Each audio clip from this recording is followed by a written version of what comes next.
buy a beer in the neighborhood. Call Joe Murray. I happen to trust him. First time I ever met Joe Murray was at a Hooters. I like that. Vomit. Whoa.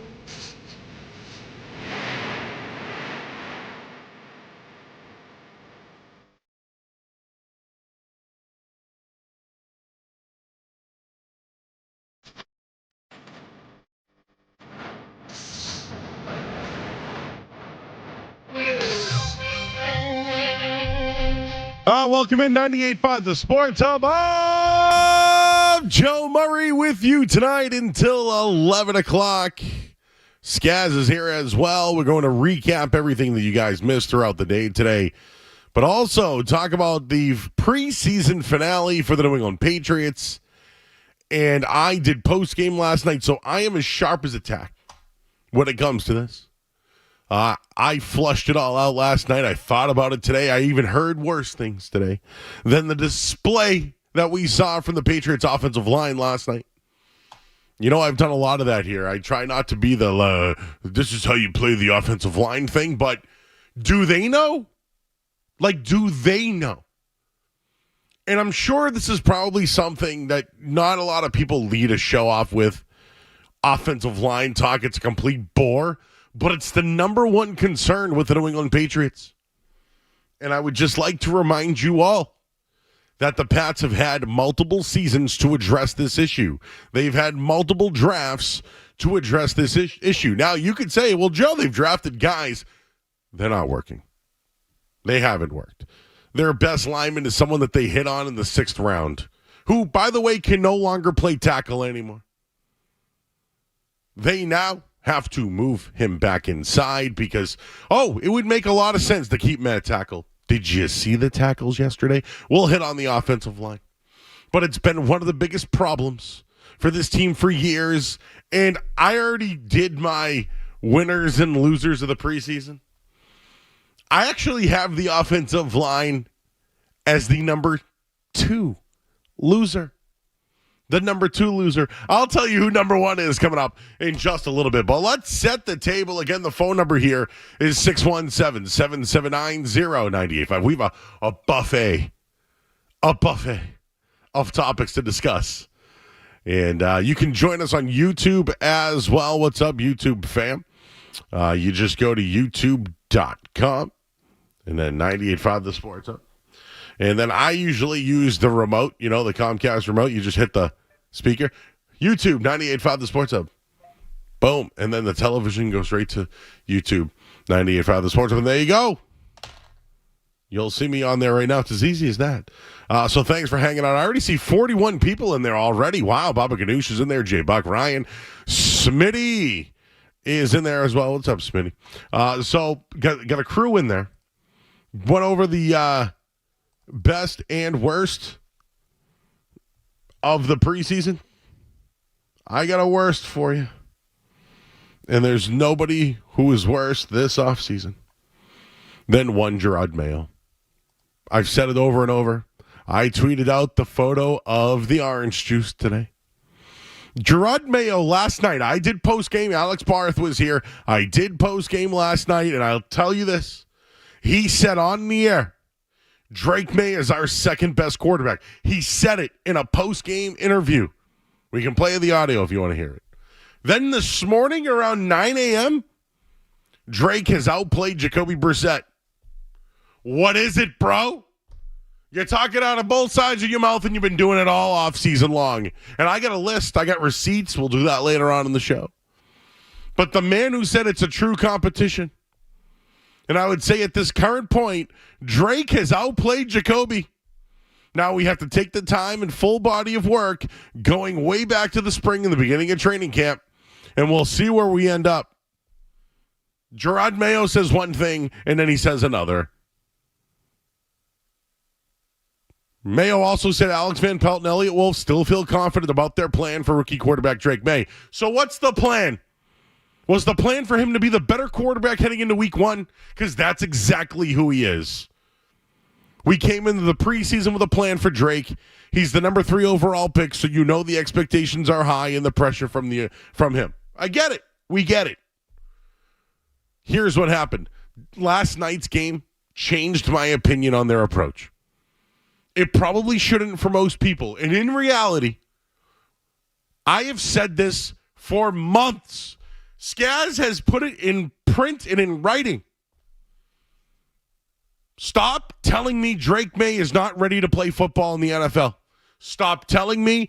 Don't tell me. It will not have it any longer. Drake Maye is ready to play in the NFL.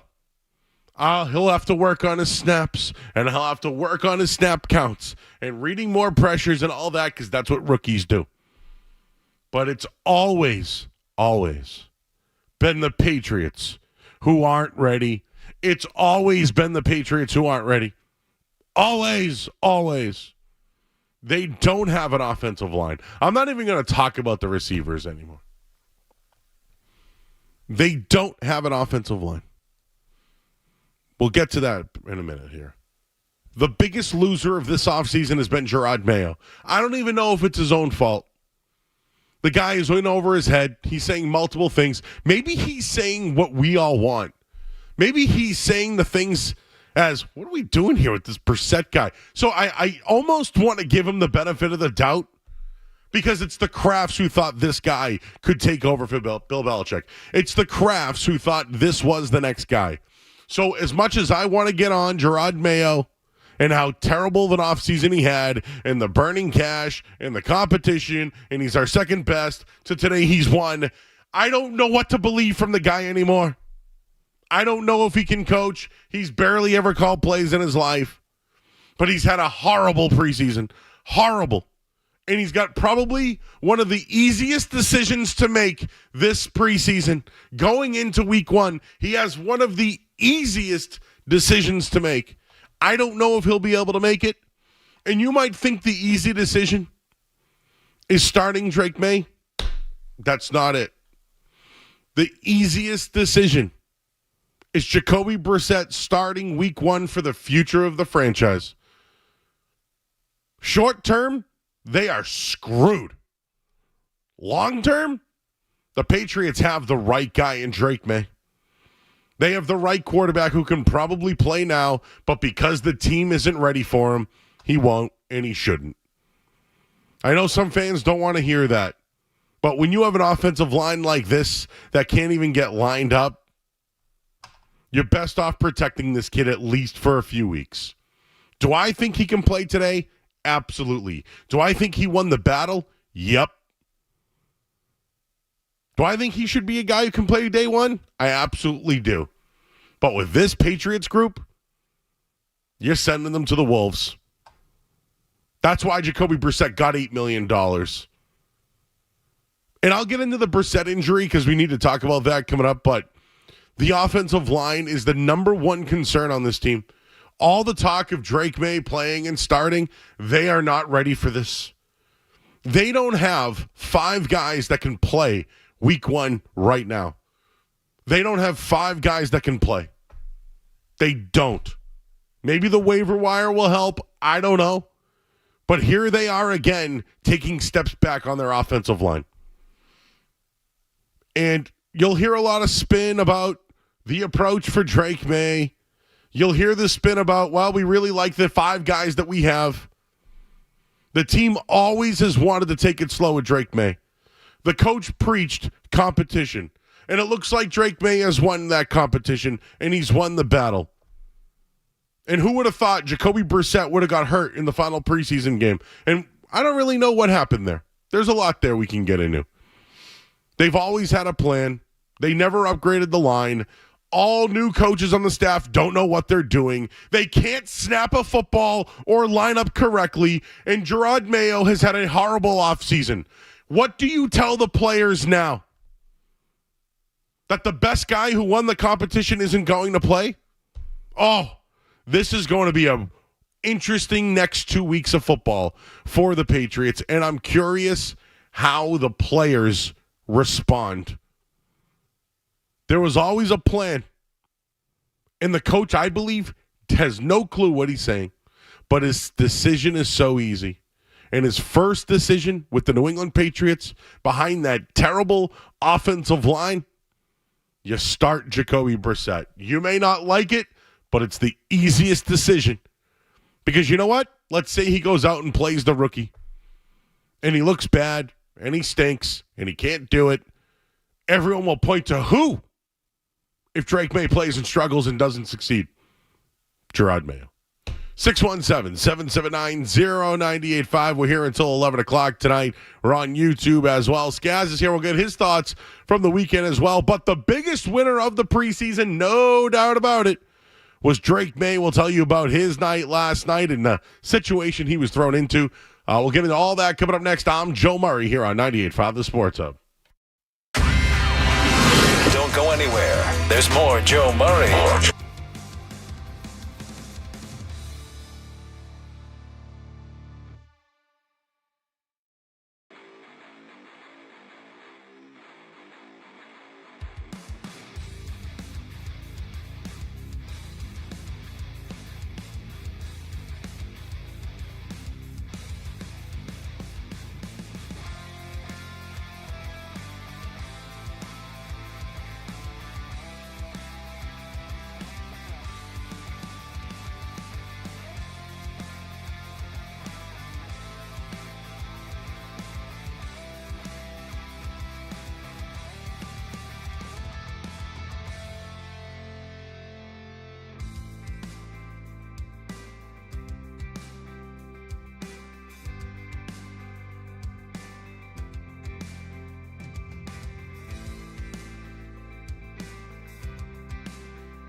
Maz. Quick, smelly. It's Joe Murray on the Sports Hub. He snaps it back to Maye. For Rush. Maye steps up, he pumps. He's going to run across the 10, right side 15 to the 20. First down run with a dive outside the 25-yard line. It was brushed down eventually by Michael Walker. You don't like the Drake. They will move under center. He's wearing navy blue high top tonight as he squats and takes the snap from lever. Play fake, deep drop, under pressure, stepping up. Hit as he throws downfield. It's caught by Polk. Snags it across the 45. 40-yard line, left sideline of Washington. This is a really nice throw by Maye because he had to take something off it to make sure it gets over top the underneath defender. I love the Drake. With lever to snap it back to Maye. On second down, a quick throw to the right. Harris comes back and makes a catch. Runs away from an ankle tackle. Heads to the 5. Dives to the end zone. Touchdown, Patriots. Good quick throw by Drake Maye here. Accurate throw. What I say about backs and tight ends in the numbers. Got to love the Drake. The snap back to Maye. Dropping back to pass. Steps up. Throws it right. Coming back. Another catch by Baker along the right side as he curled back to the football and then got out of bounds. Well done on both ends. Maye again maneuvering in the pocket. Baker coming back to the throw and then avoiding the defender to spin out of bounds. That's a dart. He's looking middle the whole way. Then comes back again with another guy in his face. So Drake Maye has thrown the ball well with pressure in his face. That's one that could get Baker going here. A little confidence, catch and run after. The Drake is great. The Drake. Drake. Skaz with a little compilation there. With Drake, and Drake. Would that be the Tri-Drakes? How do we go with that one? Triple D? Might be hearing a lot of Drake this year. We'll see. You know what? I've always enjoyed Drake's music. I think he's a clown. He never claimed to be an MC. But I like Drake. I'll leave it at that. Speaking of liking Drake, oh boy, last night. I know you watched, everyone. You watched. Dude can play. He might be one of the only players on the team who can play. So I think Gerard Mayo has the easiest decision to make if Jacoby Brissett's healthy. You play Jacoby Brissett week 1. If they stink, we already knew that. And if they play okay, we're like, all right, well, the plan worked. But feeding Drake Maye to the opposing teams right now is not the best asset for the future. It's just, you're literally ruining your asset. I understand. I get it. Listen, everyone. If this was the year 2000, we'd be throwing Drake Maye out there to the Wolves because he's got to learn. He's got to get tough. That's how you learn. You learn by doing, right? This is the old days, everyone. I give you David Carr. I present you. Was it David Carr? Why am I'm mixing up my cars right now? David Carr, Fresno State, plays for the Texans, played right away. Career ruined.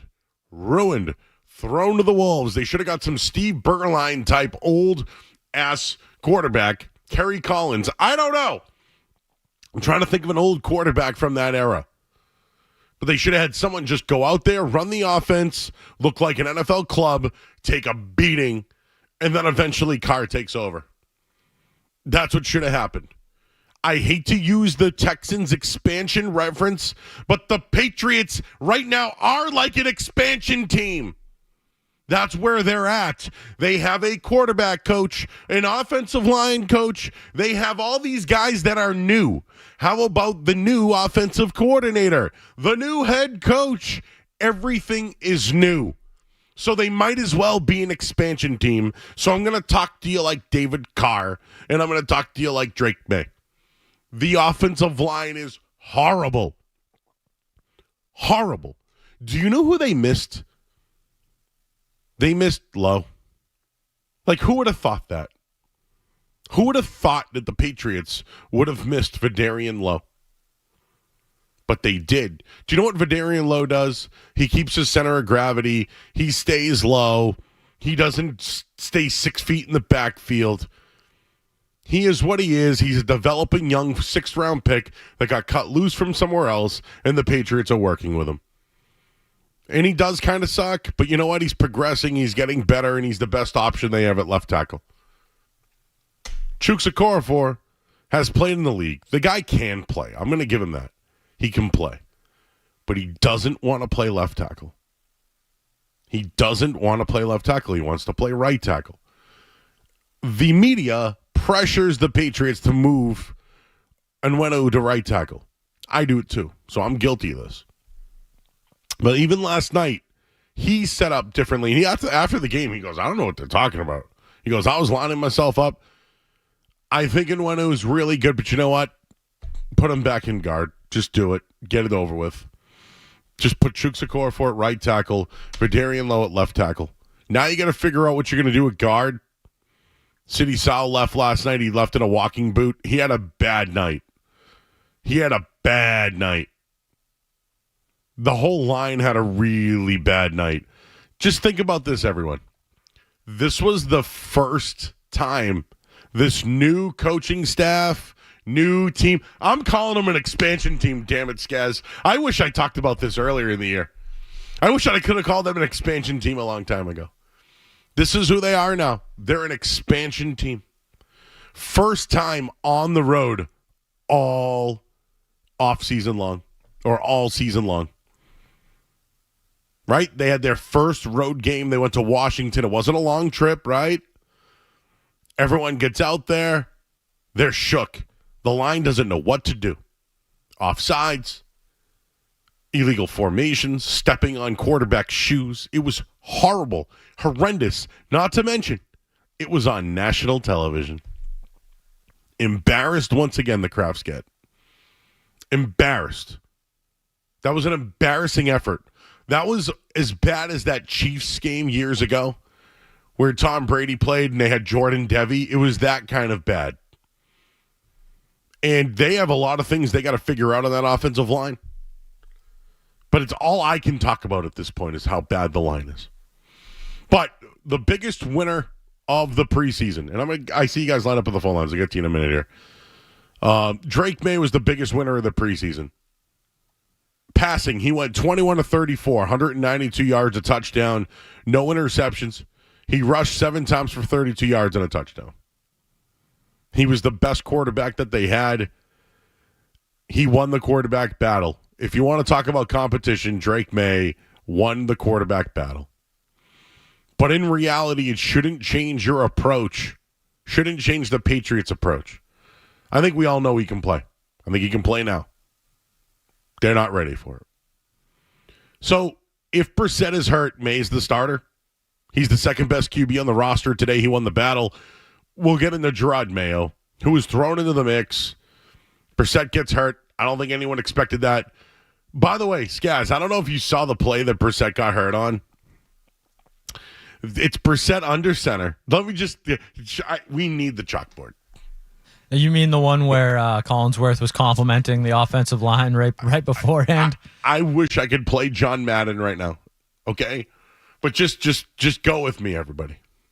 Okay? Brissett's under center. Play action fake. But what happens? City Sal's at left guard, right? He's trying to pull from left guard to go out and get the edge. But it's a play action pass, guys. They're literally doing a counter pull on a play action pass. And I know the offensive line is boring, but I want to tell you that it's stupid. It is dumb. You're asking guys who cannot play to make, and I'm calling them exotic because it's a simple play action counter pass protection that nobody blocked the guy on the outside. Nobody. And I don't know if it was supposed to be a play action screen. I don't know what the hell the play was. It was terrible. Terrible. Why are you going under center, play action, counter? What are you doing? What is the play call? I don't understand that. Forget it. It's too in-depth. I'm not going to bore you with it. It was stupid. So what happened? The best, one of their best edge rushers they have, nobody touches him, and he creams Jacoby Brissett. Literally. Just a free shot at the starting quarterback on a counter play action pass. Stupid. It was a stupid play. I'm sorry. That was stupid. They can't block? Dumb. So I almost blamed them for getting Jacoby Brissett hurt because it was dumb and stupid. And this is the whole Alex Van Pelt offense that you're working with now. He is incorporating an offense that he knows, but doesn't have the guys to produce it. So that's why Brissett's starting. But that line, City Sau, he can't get over there. He's 340 pounds. He can't get past the damn center. The guys step on each other's feet. What were you doing on that play? I thought it was so stupid. And again, we could talk about this first game of the year, Tom Brady 2008. Do I have to remind you that their best blocking running back was Kevin Falk? What happened to Kevin Falk? He went to a Lil Wayne concert with a blunt and couldn't play in the game. So who's back there? Like Sammy Morris or somebody? I can't remember. But you know what? They didn't do their job. They couldn't block. Tom Brady gets hurt. He's done. I'm not trying to compare the two, but you know what? I'm doing it because this is an expansion team that can't do anything anymore. The Patriots are an expansion team. It's embarrassing the product they're putting out on the football field. And they just drafted a guy 3rd overall who was their best player this preseason, but he can't play because they're not ready for him. It's absolutely horrible. It's going to get worse. 617-779-0985. I hate to get real X's and Joes on you because I'll get the board. I just want you to know, City Sau on a counter play action protection, it was a dumb play and it got your quarterback hurt. Imagine what it will do to Drake Maye. All right, let's start with Paul. He's in Falmouth. Hey, Paul. Hey, I'm sitting out on my deck looking at the boats, and Joe, your comments, I have to tell you, are spot on, but I would expand it just a little bit. I would start with the Crafts as the owner of this organization, and I kind of feel like they're losing it. They let Brady go too early. They don't want to spend, money where they should. I think the coaches and the executives that they have running the team are subpar. And to me last night, it was absolutely, totally shocking. This team looked like a poorly coached high school team, a mediocre high school team. They couldn't line up on the offensive line. And I love the line by the announcers that there are more flags here than at the United Nations. I loved it. And most of them were on the Patriots line. I love that. So where do we go from here? I'll tell you, I cannot stand another year of agony like last year. And I watched the first really good college football game last weekend, the Georgia Tech, Florida State game. I tell you, I'm moving on to college football, and I'm moving on to some of the other better NFL teams to watch on TV because there's something really wrong with this Patriots organization. Well, cheers to you, Paul. I feel like you're on the back deck having a drink. Right? Didn't he feel like? Did you get that feeling, guys? He's like got like his shirt like 4 buttons unbuttoned. And he's just sitting there. I'm watching the boat, sipping on a little margarita. Sound like he was having a good Monday. Yeah. And he goes, it's sound like we're watching a high school team. Skaz, they're an expansion team right now. The Patriots are an expansion team. They don't know how to line up. It's awful. It's awful. Guys, Bill Belichick might have driven this thing into the ground, but I think he did it for a reason. Like I'm starting to look at it now like there was no way Belichick was that bad.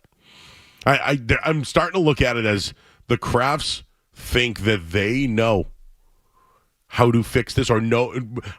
I guess what I'm trying to say is I feel like they want to take all the credit for the success and that they know who the right guy is to take over.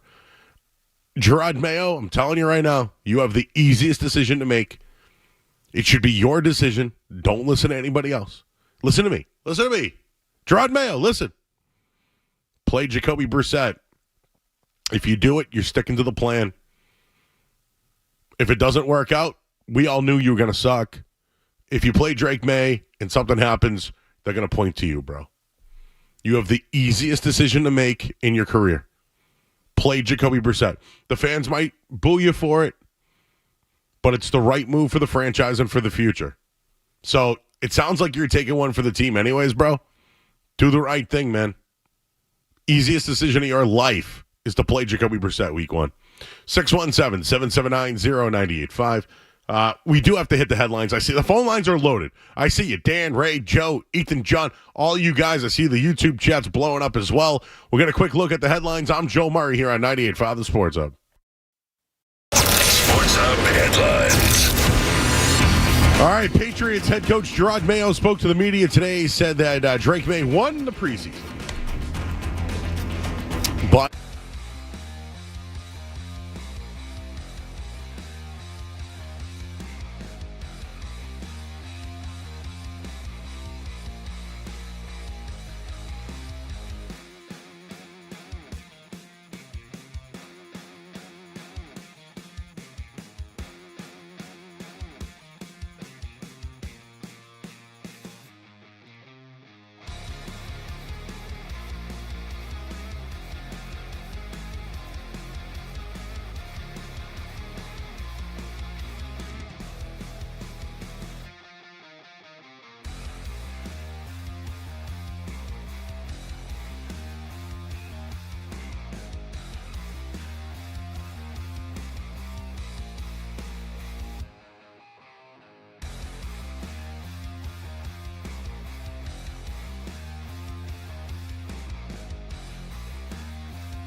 o'clock here at 98.5 The Sports Hub.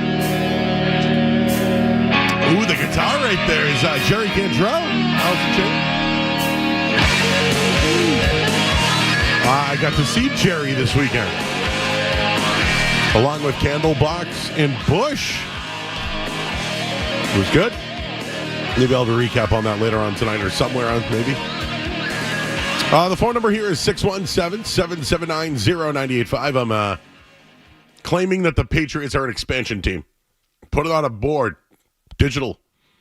Put it on your websites or wherever on your streams. The Patriots are like an expansion team. The biggest difference is, and we just did a short little research on it, but expansion team coaches, NFL expansion team coaches. So I could go back further. I'm just going to go to the Jags and Panthers because that was my childhood. And it was Tom Coughlin, who I believe was from went Boston College to there, which was a jump. And I'm trying to remember some of the other expansion coaches. So Dom Capers, I believe, was with the Panthers and then with the Texans when they had their expansion team. So I'm just trying to figure, is there a team that has ever had a head coach that's never called plays before? And I know at one point with Philadelphia, Andy Reid was never a coordinator. I mean, I think he's doing okay now. He was fired, though, so it kind of helps the argument there. But everything is new. Everything is new for the Patriots. Like, Covington's never called plays on defense. We didn't even talk about the defense. I know that Peters has been an offensive line coach, but you still can't get it right. It's just Van Pelt has called plays before, but has he really done the job? Mayo's never done the job. It's a mess right now. It's a mess all over. But the offensive line, like, this is just absolutely horrible. And I almost just, I hate to compare everything to Brady because it's all we have. But, like, was he the one putting it together or getting the ball out fast? Was it Scarnecchia? Like, I don't know. But I watch teams all over the league. I know the line is a problem all over the league. But some teams can just figure it out. This Patriots team hasn't been able to figure it out in years. The line is putrid right now. The Patriots' offensive line's a mess. The bad snaps don't get me going. Don't do it. Don't. The bad snaps are absolutely inexcusable. Absolutely. What else? The false starts. Oh. False start. Illegal formation. Oh, this one gets me good. Back in the day, right? Everyone who's listening, if you ever played line in your life, you'd have the center line up. He'd tell you to check in. You'd put your toe to the heel of the other guy, and that's how you did it. You would line up. You had your gaps. This West Coast offense, it's different, man. They're more spaced out. And now the tackles, they want to be a little bit further behind. And Chukwuekorfor must have did it 4 times. I think he got called for it 3 times. Even Nwenu got called for it at one point. But the line is horrible. Bad snaps, bad. False starts, not good. Illegal formations, can you at least line up right? Then you stepped on the quarterback shoe twice. I talked about the play action counter pass play that was stupid.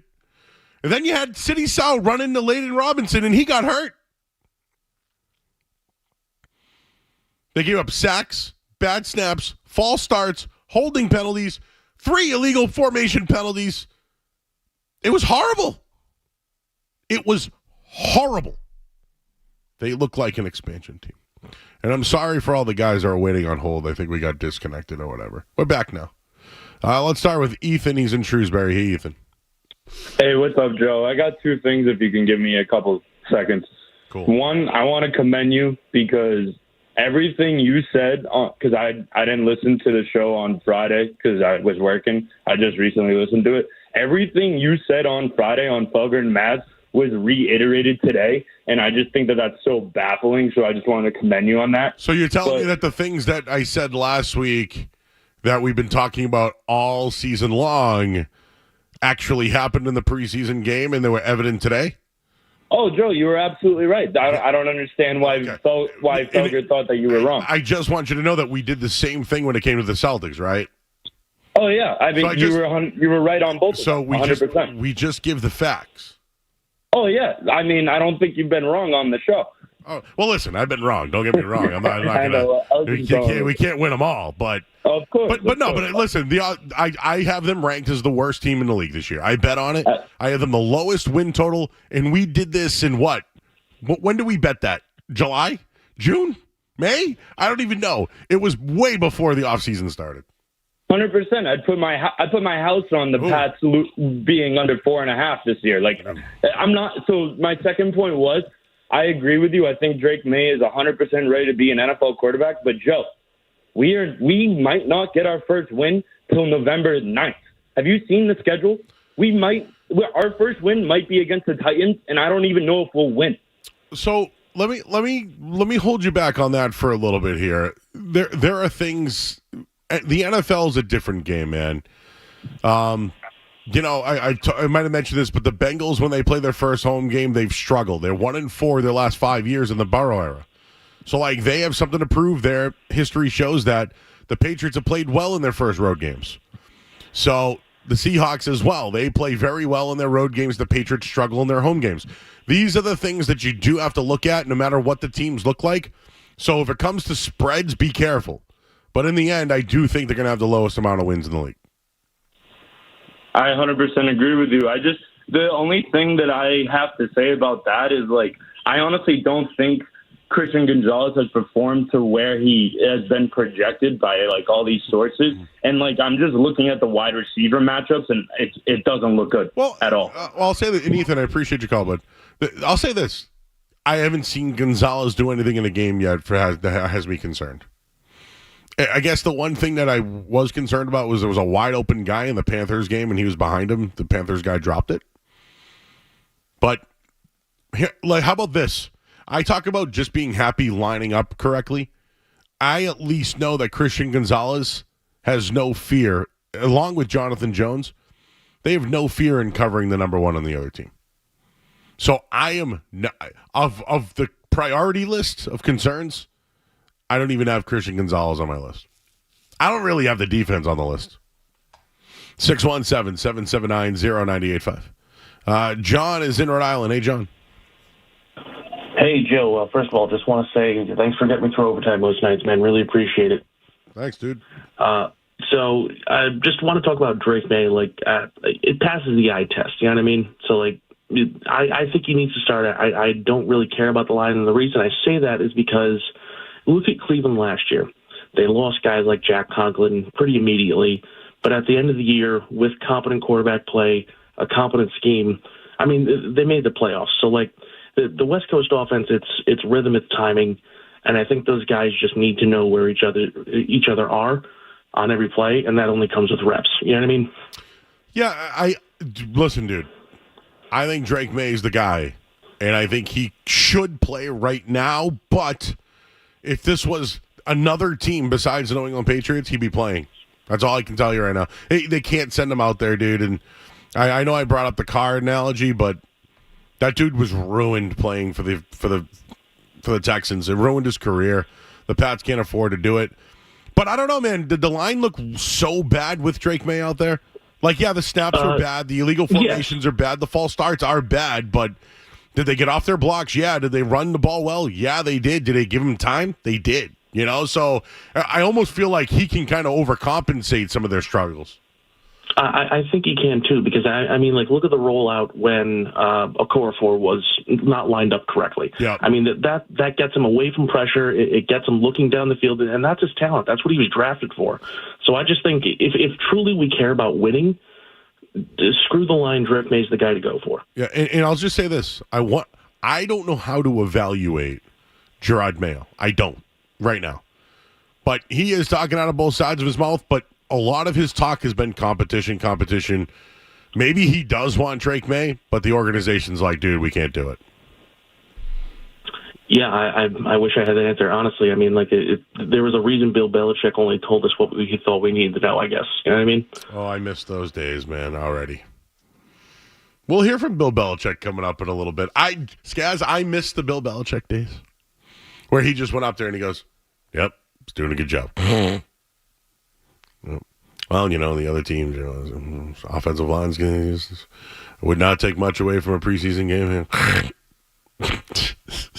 I'd just rather that, Well, he's a good player. He plays hard, Yeah, good.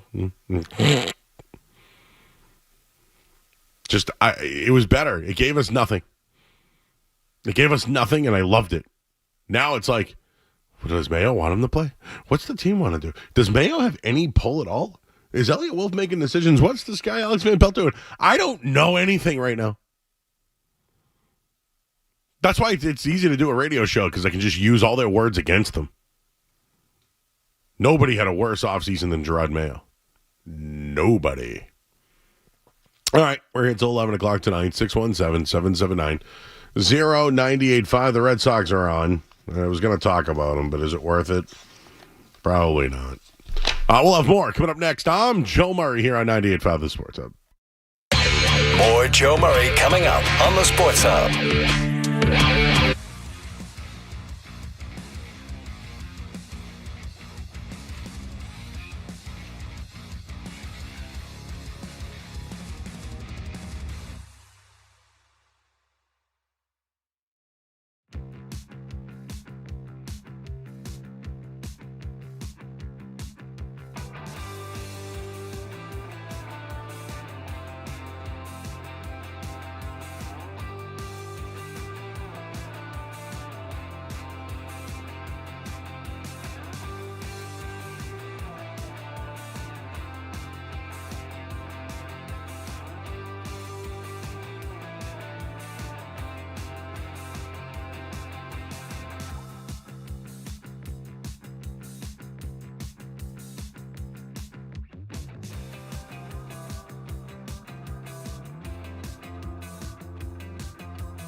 19th pitch. He went, and that's going to be strike 3, and that's the ball game. Toronto takes game 1 by a final score of 4-1. Kansas City also playing a doubleheader today. Their second game coming up, Atlanta, Minnesota, a little bit later. And the Red Sox continue to scuffle here at home as the Blue Jays take the first one.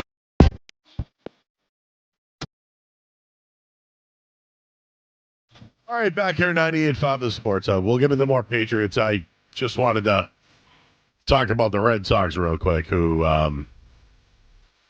well, they're sinking. They're sinking right now. And I asked if they could get us to September 1st.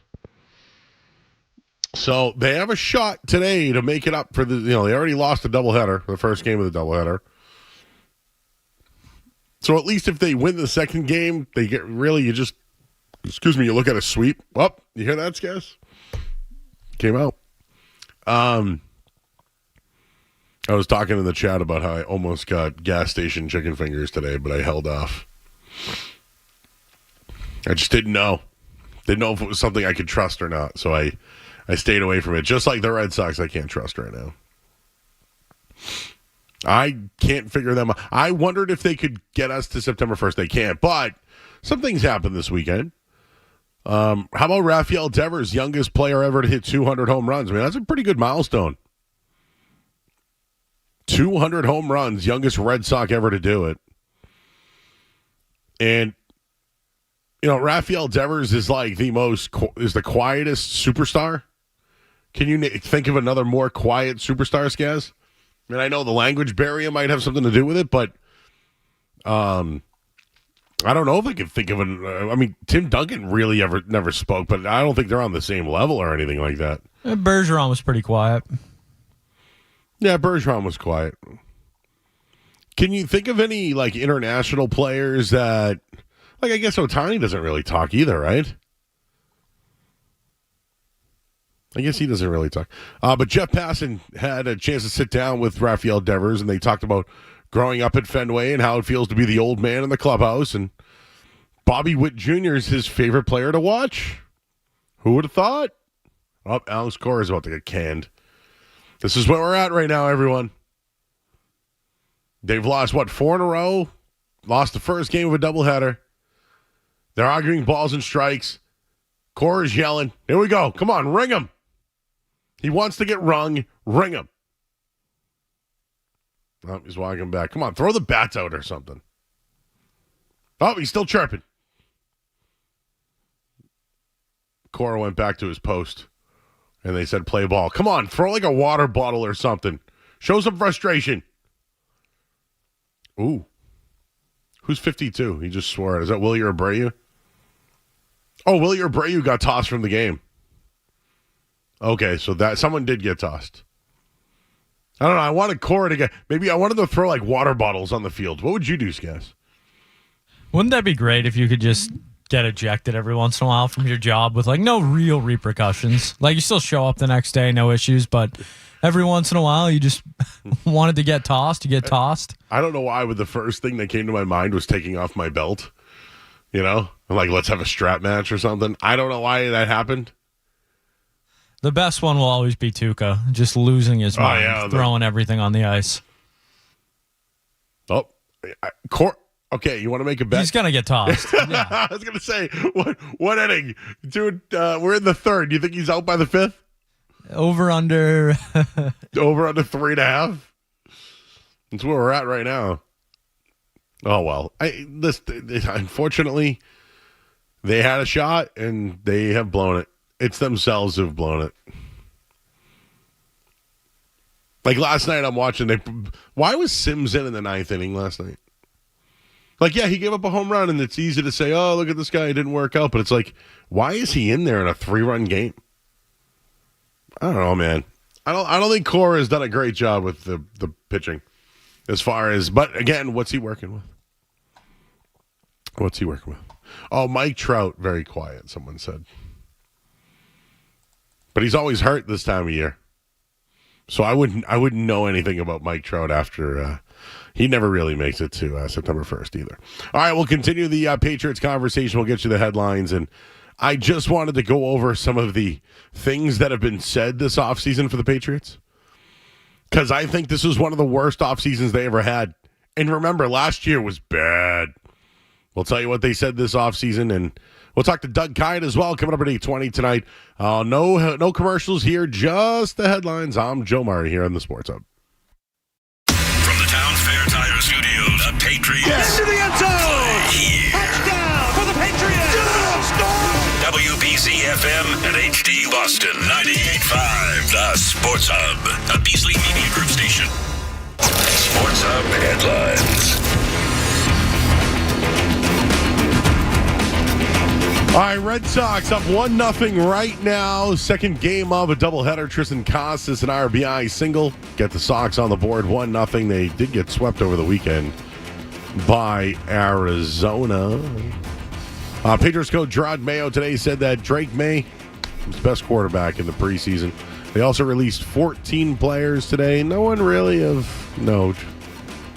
Just the guys that you probably never heard of, like Tucker Addington. He's a long snapper. CeeDee Lamb has signed an extension with Dallas worth $136 million. Packers add another quarterback, Malik Willis. They give up the 7th-round pick to Tennessee. Tim Patrick of the Broncos will be released. And Donovan Peoples-Jones also being released. Formerly played with Cleveland and Alex Van Pelt. Headlines. They are brought to you by Safety Insurance, providing comprehensive coverage for your auto, home, and business. Ask your independent agent about safety. I'm Joe Murray. Your next update in 30 minutes. You want to talk sports? We want to talk sports. Squeeze the chicken and open the mouth. It's like we were meant for each other. This is why you need us. 98.5, the Sports Hub. It starts in practice and also in the game where, Drake has played better. Now, in saying that, everyone wants to know who the starter is going to be. I think there are multiple factors that kind of have to go into this decision. One is the total body of work, whether we're talking about the spring or the entirety of training camp. And then I would also say, oftentimes we forget about just the overall experience that a guy like Jacoby has, which will also be weighted in the decision that we have to make here in the near future. But I'm happy with the way those guys are, battling it out, and hopefully over the next couple of days we can name a starter and get the season rolling. Back here 98.5 the Sports Hub. Dig. We played that quote a couple of times because I still just can't believe this guy. We'll let you get... actually, I want to give John Tomasi some credit because I wrote down my thoughts and then I read his article and I go, wow, we're almost in line. So if I see John Tomasi someday, I'm going to give him a fist pump because we thought the same. It was like I wrote the article, except he did. Frank is in the car. Hey, Frank. Hey, Joe. What's your over-under on the week that Drake will start? So I think mine is I want to have it. I want it to be 5.5. So I think he's gonna. I think the first 4 games is definitely Brissett. Yeah. I that's where I'm at, but I don't know. I mean, I think at some point you'll see Drake Maye in there. I just don't know the right time. Is it the, I don't know if London's the right spot, right? Like I just don't. I don't know. But I've been thinking about it a little while now, and I actually would like to see if there's any action out there on that. But if I went to the Patriots in their schedule, there's no real soft spot, man. Right? Like Dolphins, Texans back-to-back at home. That's not soft, Is it the Jaguars, Jets? I don't know if I want that. Is it Titans, Bears on the road? Is that soft? No, it's not. Yeah. It's not soft. So like, where do you find a soft spot? Do you think that I don't. Do you think the shoulder thing with Jacoby's a real thing? I do, man. Yeah. Jacoby's a tough dude. He hurt his thumb years ago, if you remember, with the Pats. I thought he got cleaned yesterday. And when you fall on your Todd had a fall, right? He fell on his shoulder. So it's probably his left shoulder, not his right. Could have been a collarbone, maybe. But he said he would have been able to get back into the game. I'm sure they did an MRI today. From everything I've heard, sounds like he would have been back out there if it wasn't preseason. I'm just gonna. I think it's insane, but I think week 2 versus Seattle could be it if they get blown out in Cincy on week 1. The only thing I can say is, do you want to have Seattle's got this new defensive-minded coach with an elaborate defense? You know what I mean? It could be something that could be tricky for Drake Maye. Plus, not to mention, they have that game and then the quick week on a Thursday night in New York. New York. So yeah. you got to think of it. Yeah. Whoever starts the year, right, needs to be ready to go for week 2 as well, because they got a short week 3. Then you get the long week to prepare for San Francisco. But do you want Drake Maye going to San Francisco on the road? Nah, no chance. That's what I'm saying. That could be horrible. That's what I'm trying to tell you. The first 4 weeks, it just shouldn't happen for Maye. It shouldn't. Yeah. It's not about his ability, right? Joe. It's not about his ability. It's about the team. Right. I mean, I'm almost upset that no one has heard me say this or read any of Skaz's articles. It makes me wonder if people are listening. We have told you that Drake Maye is ready. The Patriots aren't. Should we make T-shirts? What do I got to do? Do I got to put it on like a billboard or something? Drake Maye is ready. The Patriots aren't. Therefore, he can't play because they're not ready. It's like having a mechanic at the house, or like, you need someone to like work on your heating. Well, the heating guy can't do his job until the electrical guy comes. You know what I'm saying? So now you're paying both guys. You're paying Drake Maye to sit there to do nothing because the electrical guy's not ready to do his. You know what I'm saying here? Is that a bad analogy, Skaz? I don't know. I'm trying to you can't have the plumber come in unless the water guy's there, right? I feel like I just took a trip down the Joe Murray cul-de-sac right there. But you know what I mean? You can't clean your plumbing if the water guy doesn't work, right? What the hell happened with you? Yeah, something couldn't happen because something else couldn't happen. Yeah, it was a big old thing, Joe. Couple grand, no big deal. Yeah, but it's like this quarterback's ready to go. He's ready. The team's not. The electrician hasn't showed up, but the damn heating guy's there. You're paying him. Sorry. Is that relatable enough? I'm just trying to relate. Thought you were going to go with you go to the drive-thru and your fries are done, but you're waiting for the burger still. Yeah. You're just waiting. So now what? You're going to have cold fries if you don't eat them right away. Pull off to the side. Yeah, they say, we'll go up there, we'll bring it out to you. Yeah, when you bring it out to me, can you give me a little surprise for waiting? Thanks. That's another good example right there. Yes, they're not ready. How'd you feel about the game last night, Skaz? Yeah, Joe, I think I share a lot of the same sentiments you share. Last night I know you said it changed a little bit for you, but last night didn't really change anything for me.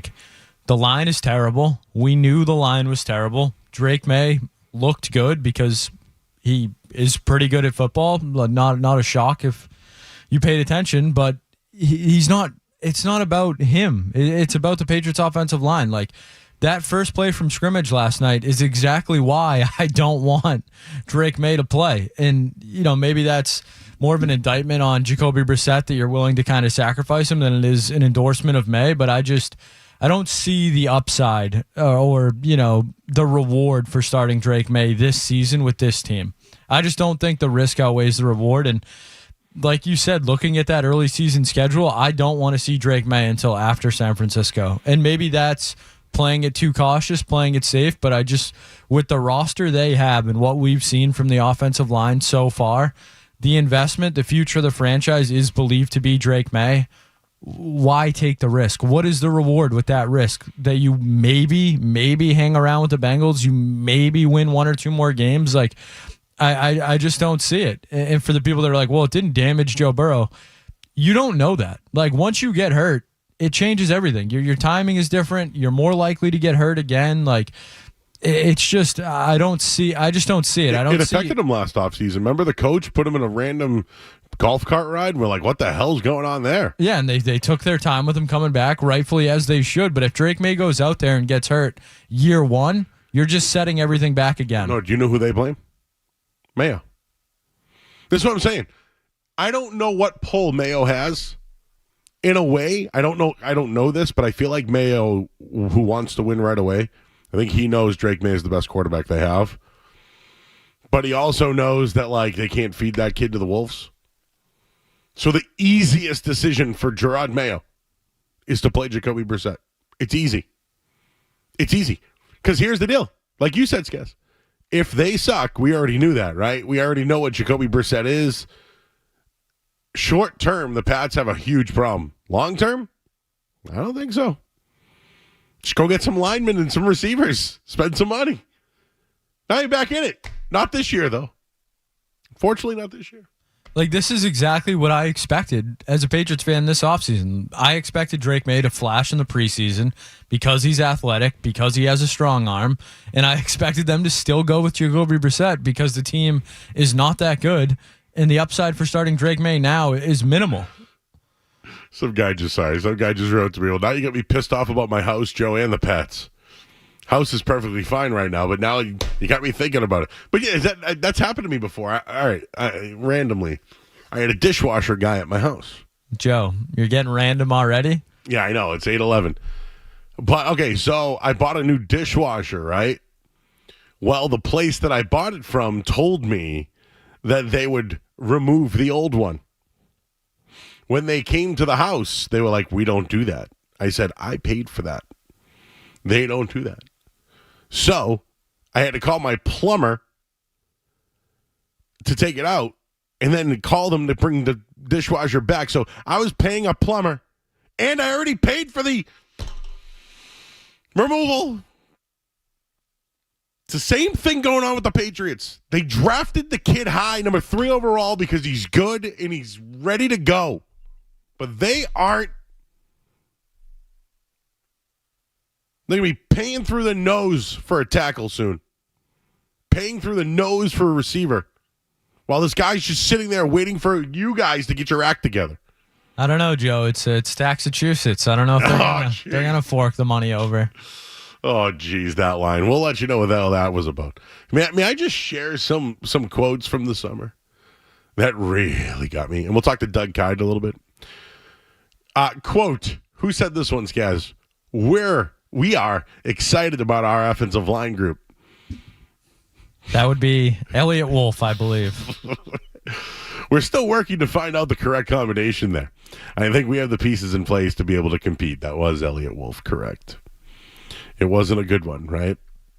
It wasn't a good one. I think that's what we call on the night show a chunky right there, Joe. It's a chunky. We're going to burn cash this offseason. Who said that one? I believe that was Gerard Mayo. Yep, that was Gerard Mayo. Okay. How about weaponizing the offense? Oh, now I'm reaching back. Was that Gerard Mayo as well? No, that was Elliott Wolf again. Still, it doesn't matter. That's what I mean. It doesn't matter who said it. Is there a difference, Joe? At this point, no. I think that might be where I'm going with this. What else was said? What was the other one? I'm now making them up because I'm. We're going to have a competition, and if Drake Maye lights it up in the offseason, he absolutely could be the starter week 1. That was Gerard Mayo. They were horrible off seasons. This is like one of the worst off seasons. It's been really, really, really bad. You got something else? The only thing I'll counter with that, though, is if Drake May's a hit, it wasn't that bad of an offseason. Oh, yeah. Like long term. This year, short term, terrible offseason. But if you got the quarterback, everything else is forgiven. See, that's where Mayo is at, is like, man, who are these guys thinking we need to do this plan here when this kid can play? Let's go. There's something inside me that makes me think Mayo feels that way. Because can he really be that bad? Like, again, we talked about this. Guy, smart guy, played at Tennessee. I mean, played on championship team, led the league in tackles. Like, just respected guy in the locker room. Has been around some really good teams. Played with Tom Brady. Like, I just played with a lot of quarterbacks. He can't. It can't be this bad, right? It can't be this bad. We're gonna find out. Oh, this is another one. If you're not with us right now, stay where you're at, because when things get rolling, things get turned around. Don't hop on the train. Do you know who said that? I've chose to not remember who said that one. That was Jalen Polk. I was honestly going to guess Jude on there. So we'd obviously like to get him out there with the first group if we can and see him operate with the first offense. That's Alex Van Pelt. They didn't even let him. The only reason why he played yesterday was because Brissett got hurt, first off. And second of all, did you see where they got the ball? At the 12-yard line. You know what happened? Bad snap. So then he takes it from the 4-yard line. A little bit of a check down. A little bit of a run. Then he runs it for a first down. Then he starts moving it, right? And he scored a touchdown on an 88-yard 11-play drive. The line sucks. They're not ready for him. Anybody see Mac Jones this weekend? We'll talk to Doug Kyed coming up next from the Boston Herald here on 98.5 The Sports Hub. Don't go anywhere. There's more Joe Murray. On the way.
right, back here 98.5 The Sports Hub. I'm Joe Murray.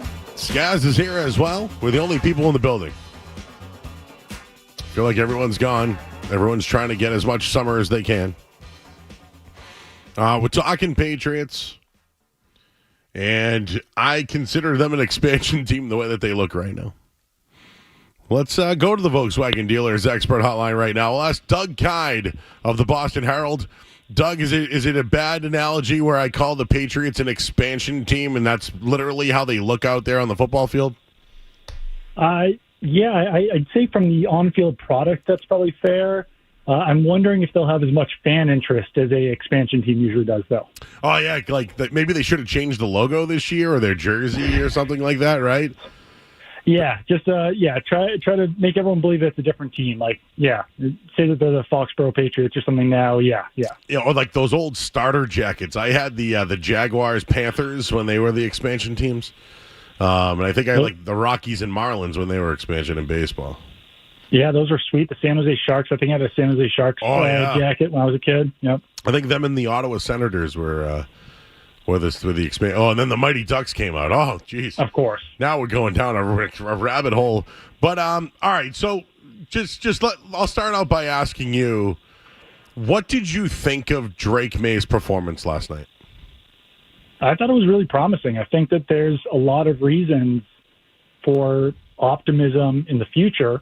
Probably not this season, but I mean, I think that in that game last night and in the Thursday night game against the Eagles a couple of weeks ago, he's got the makings of a franchise quarterback. So I think that he really impressed me. I think the arm strength has been really impressive, his ability to throw on the move, his playmaking skills with his legs. It's all just looking really good right now, at least in games. Oh, I agree with you. I think his footwork has been really good. That was something that obviously was people questioned about him, but have you seen the struggles that some people are reporting when he goes under center? The bad snap yesterday, I've watched it 5 different times. I blame the center. The bad snap on the shotgun, I blame the center as well. But do you see some of the issues, or did you see some at practice when it came to coming in and out of the huddle and taking snaps under center? Do you think those are real issues, or are they covering that by just kind of protecting him early on so he doesn't play? I do think that there have been more snap issues when Drake Maye is under center or when Drake Maye is the quarterback, but he's also typically playing with an inexperienced center. So it's kind of tough to tell. It's like the chicken and the egg situation, sort of, where do you blame the young quarterback who's not used to taking snaps under center, or do you blame Nick Leverett and Antonio Maffi and these guys who aren't used to playing center for the bad snaps? I tend to lean towards the centers rather than Drake Maye. But I mean, I think just in general, he hasn't looked as good at practice because he can't do as many he can't show off his playmaking ability the same way when he's just kind of stuck in the pocket and expected to throw the ball and he's not scrambling as much. There's times in practice where, yeah, he gets out of the pocket and completes a pass, but we're all kind of charting it as a sack because that's the way that they kind of treat it at practice. So I think just in general, he's been much better in games, but I wouldn't necessarily say I've noticed anything specific from him having issues under center. I'm kind of like you, where I blame the centers more than him. All right, just to add to that, don't you feel like a quarterback in particular who can keep plays alive with his feet and try to, just the drive yesterday, right? Just plays to keep moving the football, right? Keep getting more downs. I feel like he has that ability despite the offensive line struggles. So, I mean, that's something I'm at least looking at long term, is they might have something there with him regarding that. But do you think Mayo is seeing that, but yet the plan all along has been Jacoby Brissett? Do you think he sees those things as this is probably the guy to give us the best chance to win, but at the same time, he does need to groom, and the plan all along has been Jacoby Brissett? Do you think Gerard Mayo is on the different side and a different plan than, I guess, Elliott Wolf and Van Pelt? I don't know. I can't really read anyone's mind right now, just because, Gerard Mayo is saying so many different things that I can't get really a full read on what he wants. It does seem like the plan all along, at least from, Alex Van Pelt, Ben McAdoo, whoever else built that plan, was to be as conservative as possible with Drake Maye and to be as patient as possible. Gerard Mayo said all along that he's on the same page as AVP. He's on the same page as Elliott Wolf. So I don't really know if there's something within the team. I don't know if there's any sort of, disagreement there or anything like that. But, just from your point, Drake Maye probably is built to play better behind the Patriots' current offensive line than Jacoby Brissett is. And I guess, ironically, he's also probably the quarterback who can probably stay healthy behind that offensive line better than Jacoby Brissett as well, just because of all the factors that you mentioned with his athleticism and speed and everything like that. But obviously, at the same time, you don't want to ruin Drake Maye for a team that's probably going to be pretty bad anyway this season. Wow, you are saying all the things I want to hear tonight, Doug. Doug Kyed of the Boston Herald. Wow, you are absolutely nailing it. So I think we all agree that, like Gerard Mayo, I don't know if he's the decision maker. Maybe it's Elliott Wolf. I've heard 5 different things, so I don't know who the guy is. But if it is Gerard Mayo's decision, I think the easiest decision that he ever has to make week 1 is playing Jacoby Brissett. Because here's the deal. If Brissett plays, and they are what they are, we all knew that, right? But if Drake Maye plays, and this is where I bring up the expansion team with Carr. Remember, Carr played, got destroyed, it ruined his career. Literally, he was ruined. So if that does happen, Mayo then gets the blame for that, right? So the easiest decision for him is name Jacoby Brissett the quarterback. I ask you, did you hear anything today on Brissett's shoulder, and is it something to be concerned about? No, I haven't heard anything specific on Jacoby Brissett's shoulder. I think that, at least from what Gerard Mayo said last night, they believe that he could have stayed in the game. Even that's kind of there's just been a lot of odd messaging around Gillette Stadium in general. I believe that. I want to take Gerard Mayo's word for that. But it is odd that if he could have stayed in that game, that they still listed him as questionable, even after Drake Maye had replaced him. But no, I haven't heard anything specific, anything more negative about Jacoby Brissett's injury since that point. But, I think I agree with you that it is the easy decision for them to do that, because also the longer you keep Drake Maye from playing, if the goal is for Gerard Mayo and Elliott Wolf to keep their jobs for as long as possible, you just kind of have to keep teasing Drake Maye. You can't, like you said, go out there, put Drake Maye out and bomb, and then this decision looks horrible from a coaching perspective and from a scouting perspective. I think that the smart move for them is to start Jacoby Brissett, turn to Drake Maye when it's necessary, and I think they'll know that either he's ready or that Jacoby Brissett's not getting the job done. And then hopefully they look better from the time that Drake Maye's on the field at that point. But I know that this point has been hammered to death, but the Patriots offensive line is it's so in shambles right now that this is such a unique situation. If this was even a normal circumstance with a bad offensive line, I could understand putting Drake Maye out there. But legitimately, the Patriots know who one of their starters is going to be on the offensive line. They know that David Andrews is going to be at center. They don't know, based on last night, who's going to be at those other 4 positions. Obviously, they know that Michael Wender's going to be one of those guys, but they don't even know what position he's going to be playing right now. It's just in such upheaval right now that you can't put a rookie quarterback out there with this line right now. Wow. So I'm asking you this as just a guy that's down there, because I think at this point we don't know what the Patriots are going to do. So to just sit here and say, hey, so what do you think of this? We don't know. we don't know. So I wanted to, what were your, as a reporter, right, what are your thoughts on, Gerard Mayo last night after the game saying Drake Maye is our second best quarterback, but then bright and early this morning he says Drake Maye has outplayed Jacoby Brissett. As a reporter, right? Are you sitting there oh man, this is bad, this guy doesn't know what's going on? What was your reaction to all that? I think it's just an experience, and I do kind of feel bad for him, because it does feel like he's not expecting some of these questions. There was a question from Phil Perry last night where he asked, okay, well, if Brissett gets hurt, then would you trust Drake Maye to go in there? And that's where immediately Bill Belichick would have gone into, well, I don't deal in hypotheticals mode. Whereas I think Gerard Mayo is trying to be helpful. I think he is, trying to give us information, give us what he can.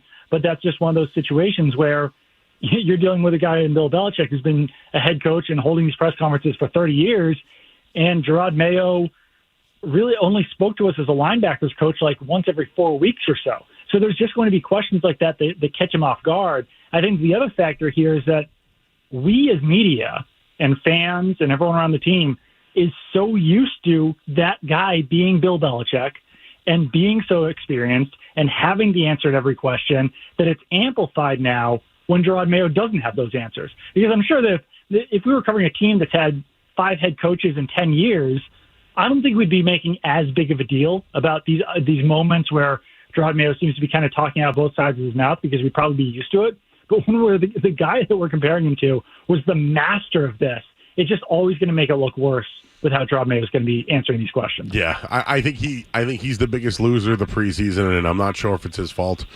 Maybe he's the guy that's the shield for the Crafts. I don't know, but I think he's had a horrible offseason. But really, it's the offensive line. Do you think they just missed? Like, they tried Isaiah Wynn years ago, obviously with Cole Strange, first-round pick. Even if we take out the Belichick stuff, let's just take out that regime. They had an opportunity this offseason. I know the tackle market wasn't great. I know it. Do you think there's a chance here that they can use the salary cap space they have to maybe take on some albatross contract who's a good player, but take on the money? Is there anything you think they can do to upgrade the line before they play in Cincinnati in 2 weeks? Realistically, probably not.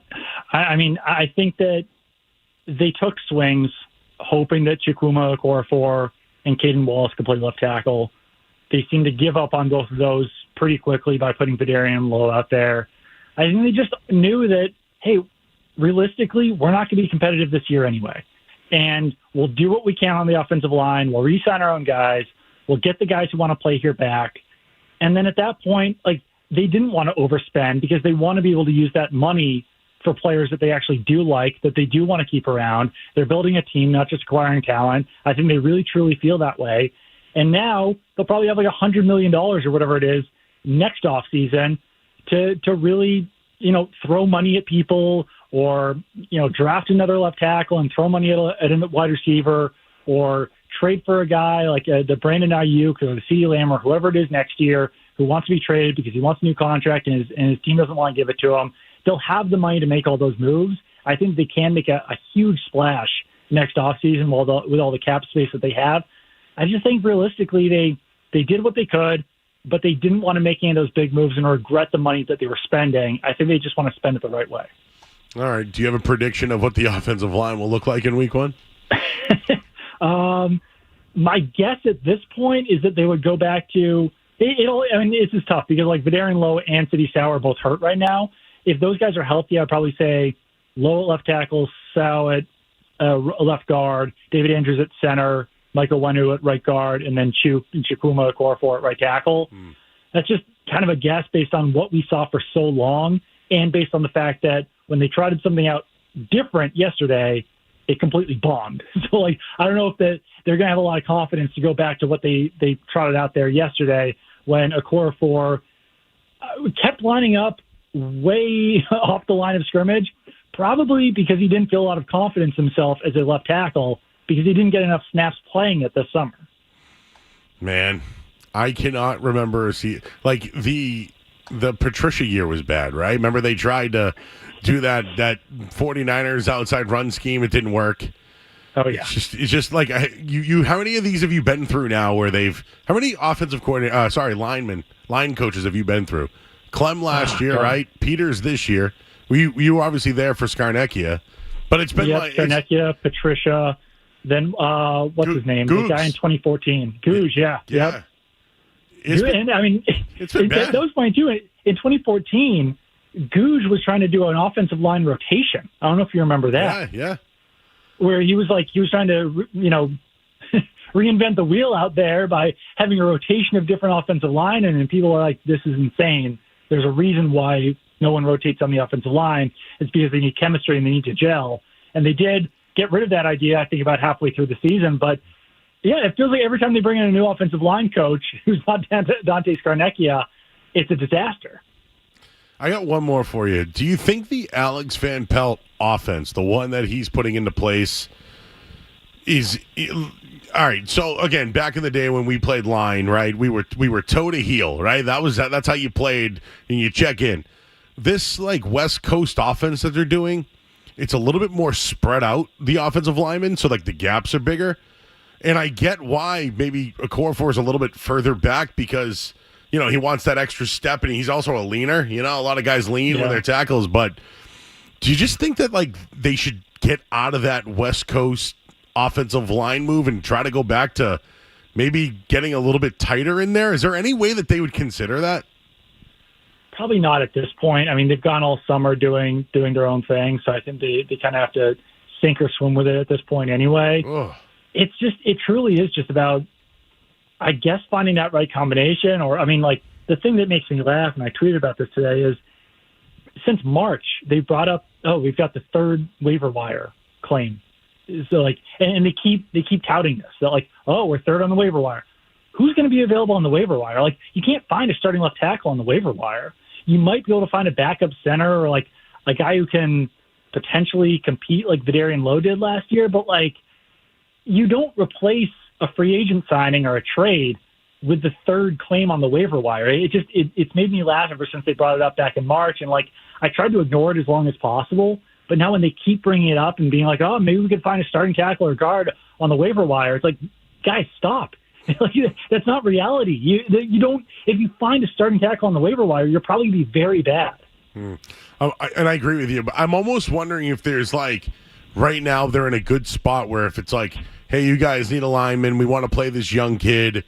He makes $10 million a year. Would you take the money on? Like, that might, because and I know you said that maybe next year is when they'll do it. I think if they can somehow get a tackle now, they can then draft another one next year where they have two tackles. You know what I mean? Instead of trying to find them all. So I that's what I hope is that with all the cap space they have, maybe they take on a bad contract, but a guy that can play and will be here for at least a year or two. So, yeah, the third waiver claim I laugh at, but having the cap space, I think that's where maybe they can find one of those guys.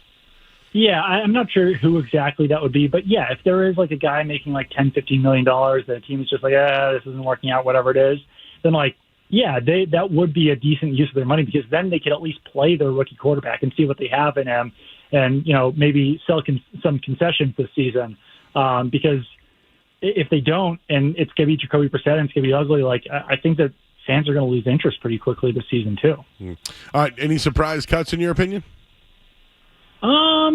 No, the one that I started to kind of consider last night was Nick Leverett. But ultimately, I think they're so low on offensive linemen, they probably like to keep him around as at least a backup guard. But you do just kind of have to wonder with a guy like that who, even on the third preseason game, is still struggling to snap. But on this roster, you could pretty easily cut it down to 45 guys. So even when you see the initial roster tomorrow, I think there could be a lot of turnover still, not only on waiver wire, but also once guys clear waiver, maybe they sign them. Maybe they try to sign guys off practice squads. I think that this is a roster that could use a lot of movement here in the first week. And I know this is probably not a great position to need, but Tim Patrick got released today. Donovan Peoples-Jones was with Alex Van Pelt in Cleveland. Could those be guys that the Patriots look at, or do you think they're happy with what they have? I think they're pretty happy with what they have. I was actually talking to someone today with the team because I was trying to figure out if they were going to keep the 7 wide receivers or not. The bottom 2 guys would be Kayshon Boutte and Jalen Reagor. And the person I was talking to was like, I would like them to keep all 7. So if they want to go 7 deep at that position, if they don't want to cut the 7th guy, unless it was someone who could immediately come in and start, I just don't know how much a guy like that would really improve their depth at the position. Maybe they surprise me, but they feel pretty deep right there right now. But at the same time, I say that, it wouldn't be the hardest thing to replace Tyquan Thornton as a starter. So if they did think that, Tim Patrick could come in and be better than Tyquan Thornton, then maybe. But that's not really a position I'm looking at too hard. It would mostly be offensive line, defensive line, potentially a running back. But, probably not wide receiver. All right, he's Doug Kyed, everyone. Check him out, Boston Herald. He's talking to people inside the building. He's getting the insight that we're looking for. 7 wide receivers potentially, and then how many linemen? That will be the other question we need. I don't think we'll know that until. I'll keep like 5 of the linemen. Yeah, keep 5, and then we'll figure out the rest.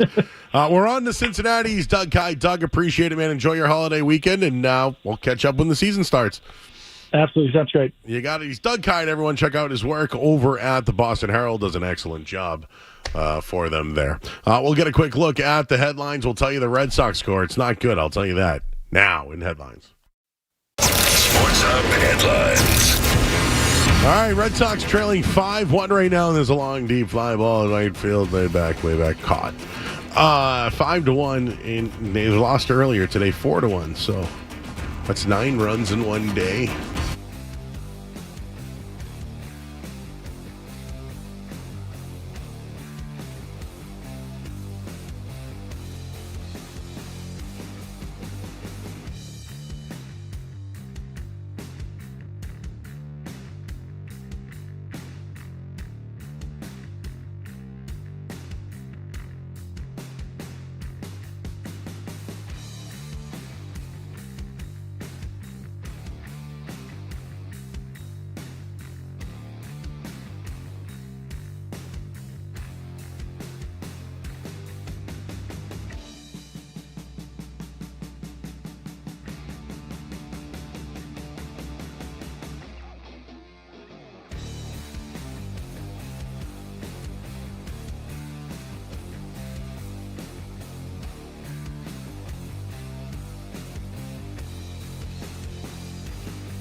block for someone who might take a split second more in making decisions, although obviously Drake Maye is a good athlete. You want to put a rookie quarterback who you have really, really high hopes for, you want to put him out in a position to have some success.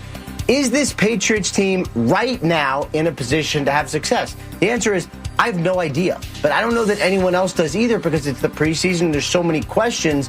I think that's why you get these sort of non-answers or half-answers from Gerard Mayo, because a lot of this really is up in the air. Now, I would also say that when we talked to Jacoby Brissett, and he's said this publicly several times, he believes he is the starter. He was brought here to be the starter. There is nothing wrong with having the first-round quarterback.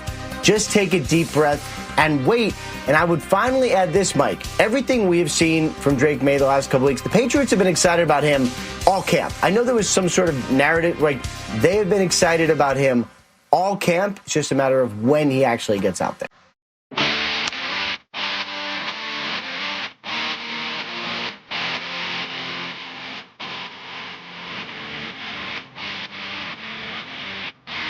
Back here in 98.5 The Sports Hub. So, you know, we have a show to do today. We're going to react to the Patriots' 20-10 loss. You remember the score was 20-10 for those that care about the score.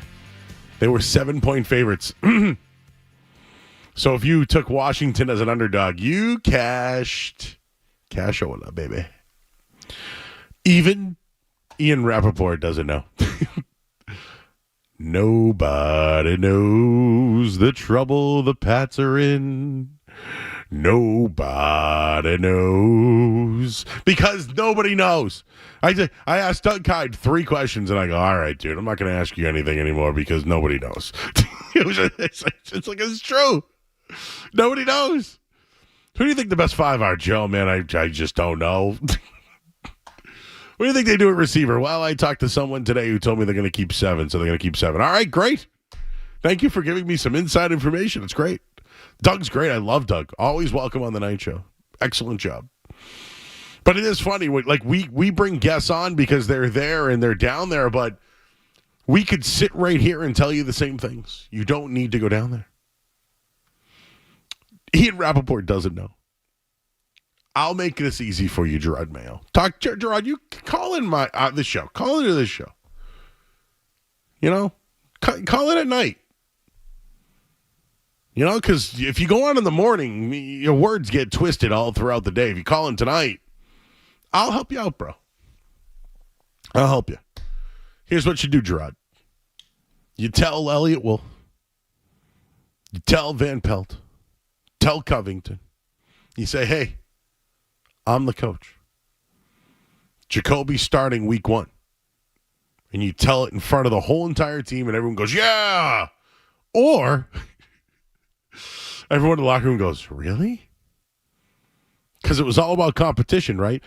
Gerard, the easiest thing you can do is name Jacoby Brissett the starter week 1, because here's the deal. If it doesn't work, it's not your fault, bro. But if Drake Maye goes in there, he gets hurt, or it doesn't work out, guess who's losing his job? You. Easiest decision ever made. 617-779-0985. Steven's in Dorchester. Hey, Steven. How you doing? I just want to talk about the Jacoby Brissett competition real quick.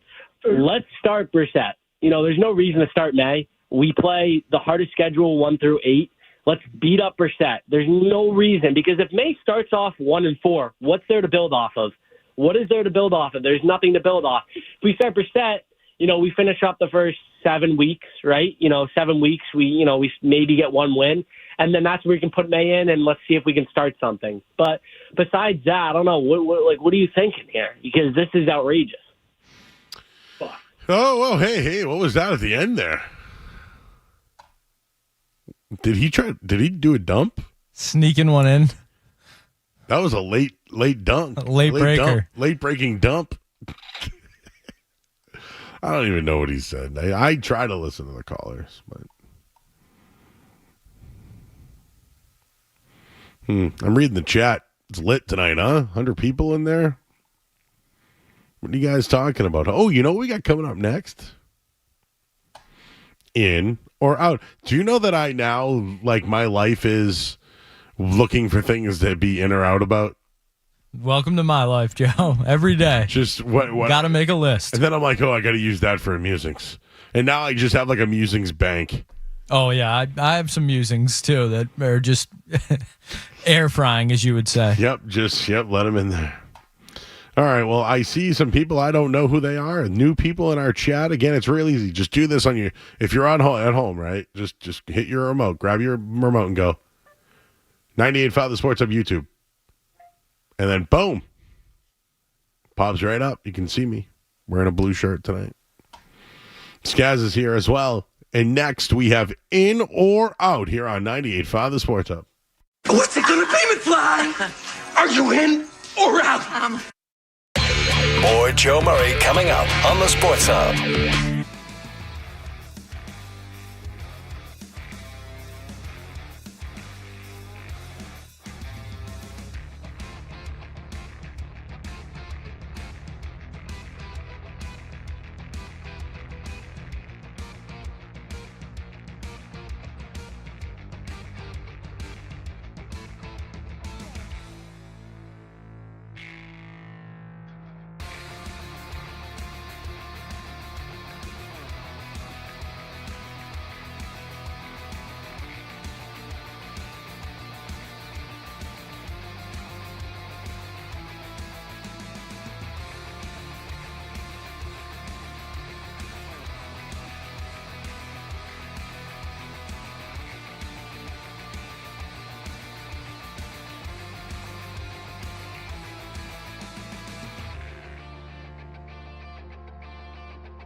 for a dirty deed. I'm the best. Success is guaranteed. Skaz asks a bunch of questions. And are you in or out on them? When we have our intern, maybe we'll try to make it more interactive. Lately, I've been waiting for the chat, but I forget that we're like 10 seconds, like, you know. A little delay, yes. We'll get some polls going in there and we get an intern. Trying to think of, like, there were some things that happened this weekend where I went, I'm out.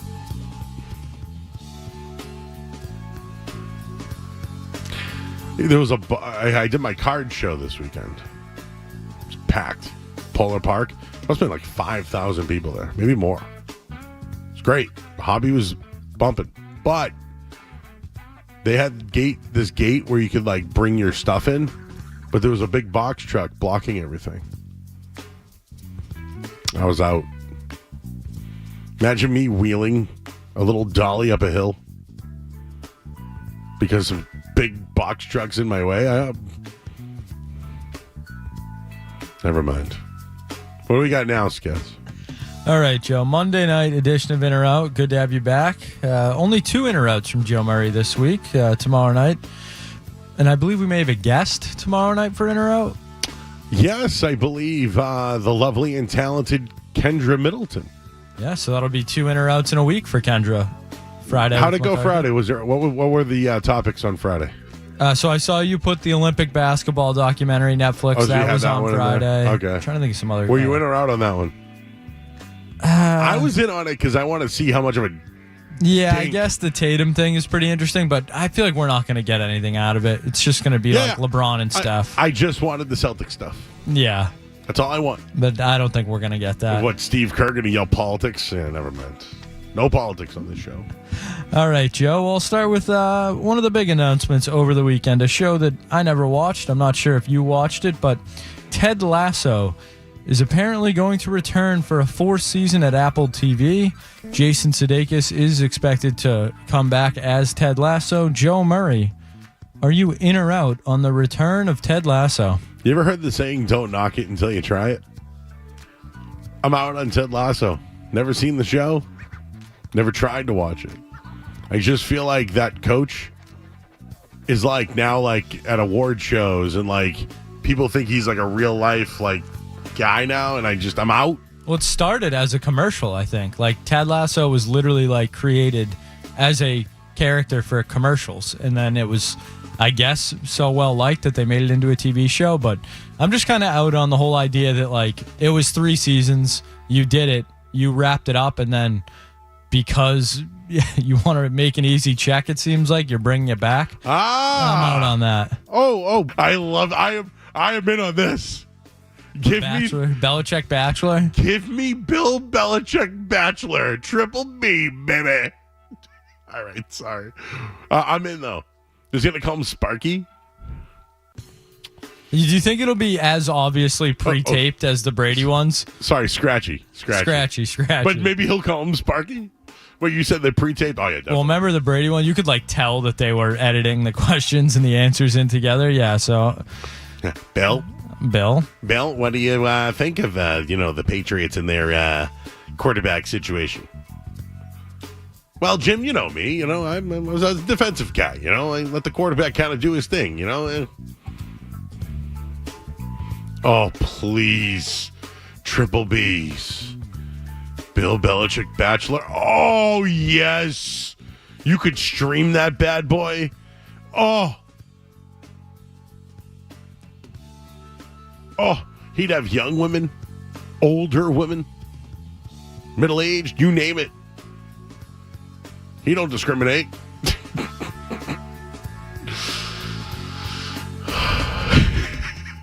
Which one would Bill vote off the island, off the Nantucket boat? Yeah, it takes place on a boat. Oh, what's that show that's on the boat that we watched there?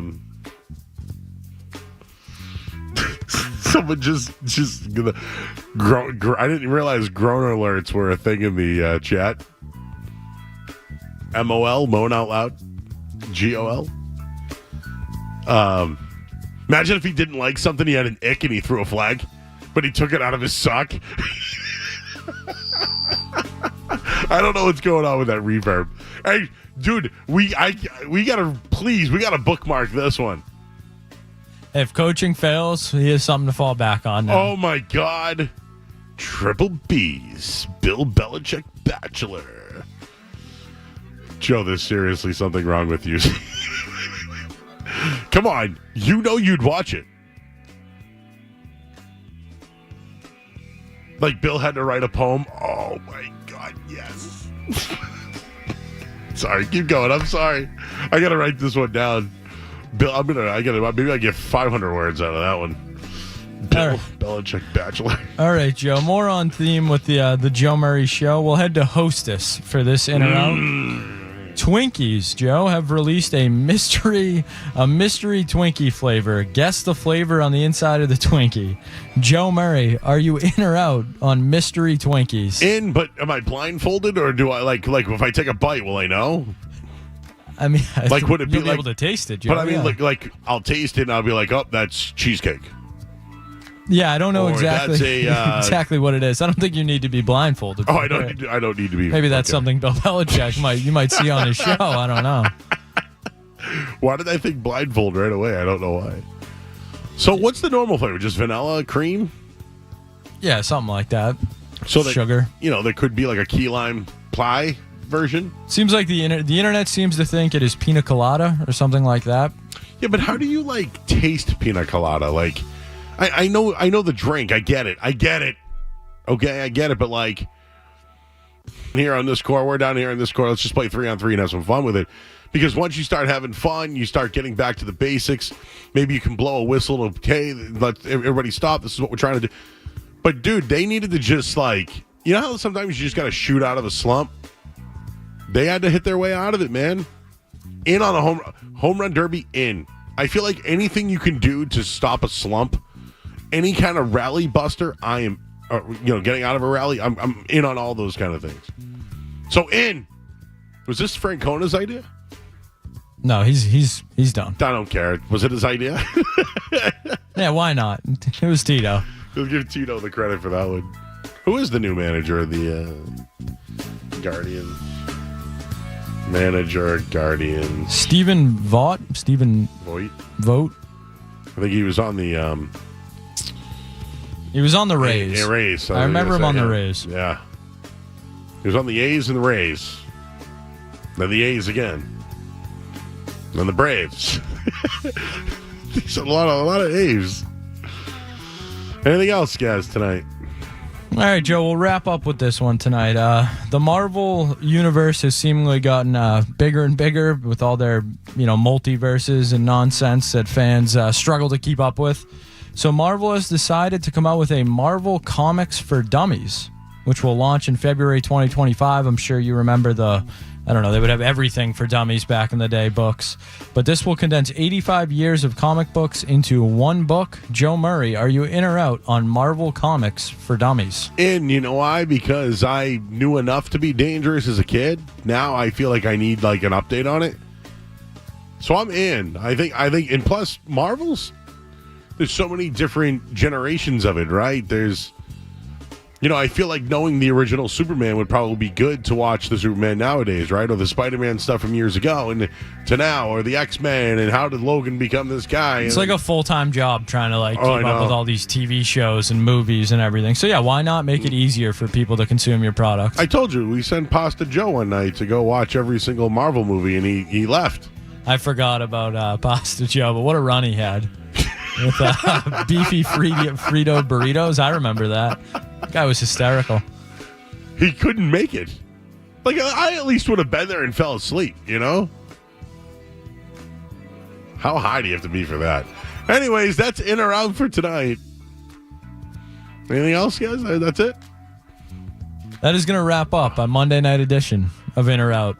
Because all we can think about is the Belichick Bachelor. Triple B. Oh, Bill Belichick Bachelor. Do you think he'd do a dance? I'll get up around 10 a.m., eat a bowl of pasta. Pasta Joe, I still follow on Twitter.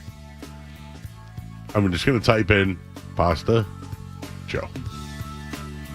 There he is, Pasta Joe. He's sitting with this giant pizza.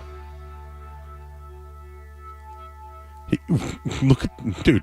Do you see? I don't know if you can. I'm going to share this with you. I'm going to share it for everybody on Twitter as well. All that stuff.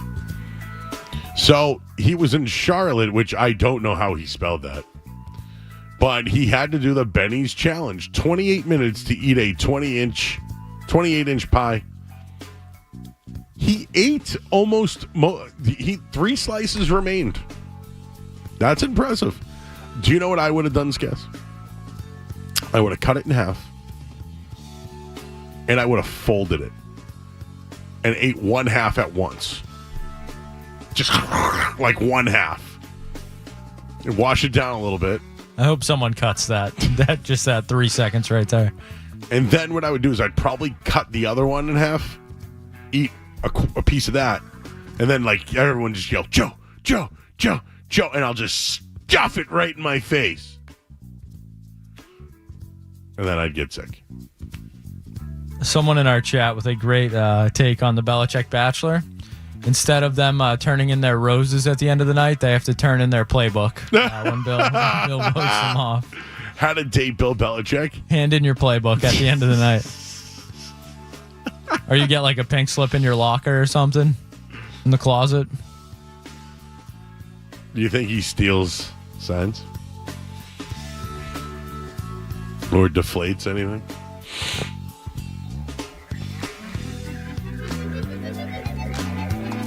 Or makes his own videos? We got to go to break. I'm Joe Murray here on 98.5 The Sports Hub. WBC FM and HD Boston. Patriots! It's an all-new season for the Patriots. Wow. And you'll hear it all right here. Yes.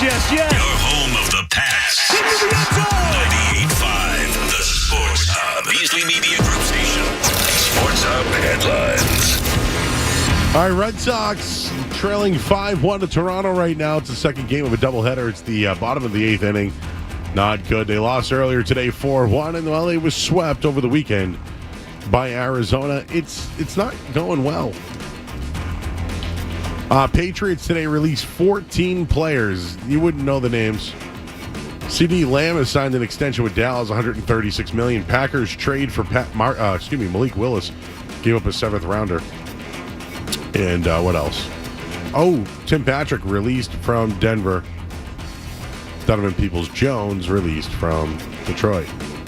Headlines, they are brought to you by Awaken 180 Weight Loss. This September, make losing weight part of your new routine. Energy, clarity, better health. Find it all at awaken180weightloss.com. I'm Joe Murray. Next update soon. To us, Boston pride runs deep. I'm a Bostonian! This is Boston's home for sports. Bow, bow, bow! 98.5 The Sports Hub.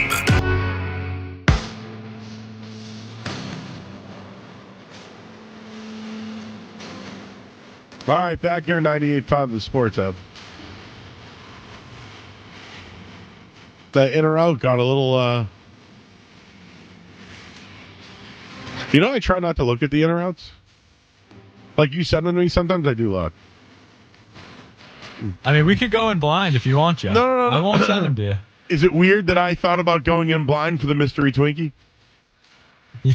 Your first thought was blindfold. It's like Tommy Boy when he's like, "Can I open my eyes, Dad?" He's like, "You don't have to cover them." Never told him to. Never told you to shut him.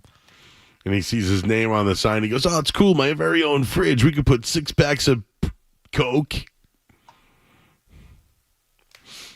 I don't know why I always reference that movie. I did a Shawshank reference the other day.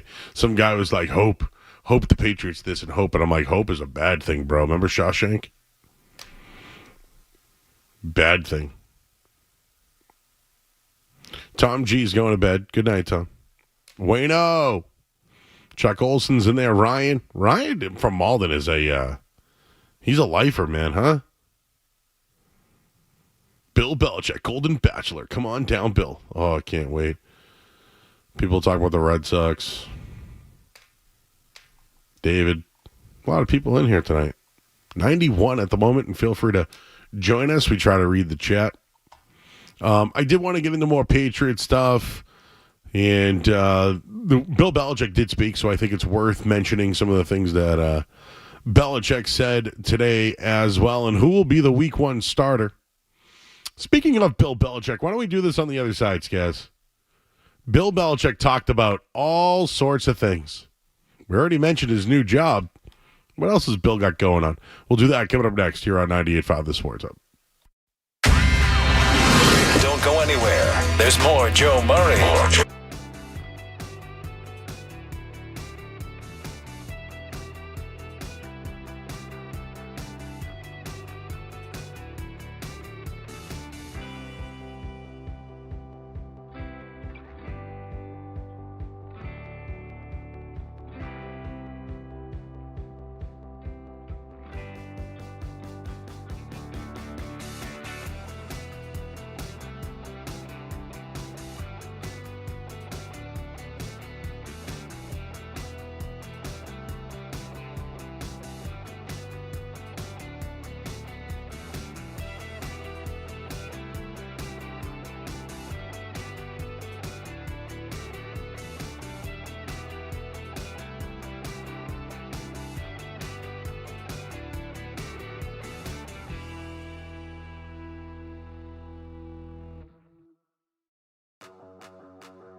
Back here, 98.5 The Sports Hub.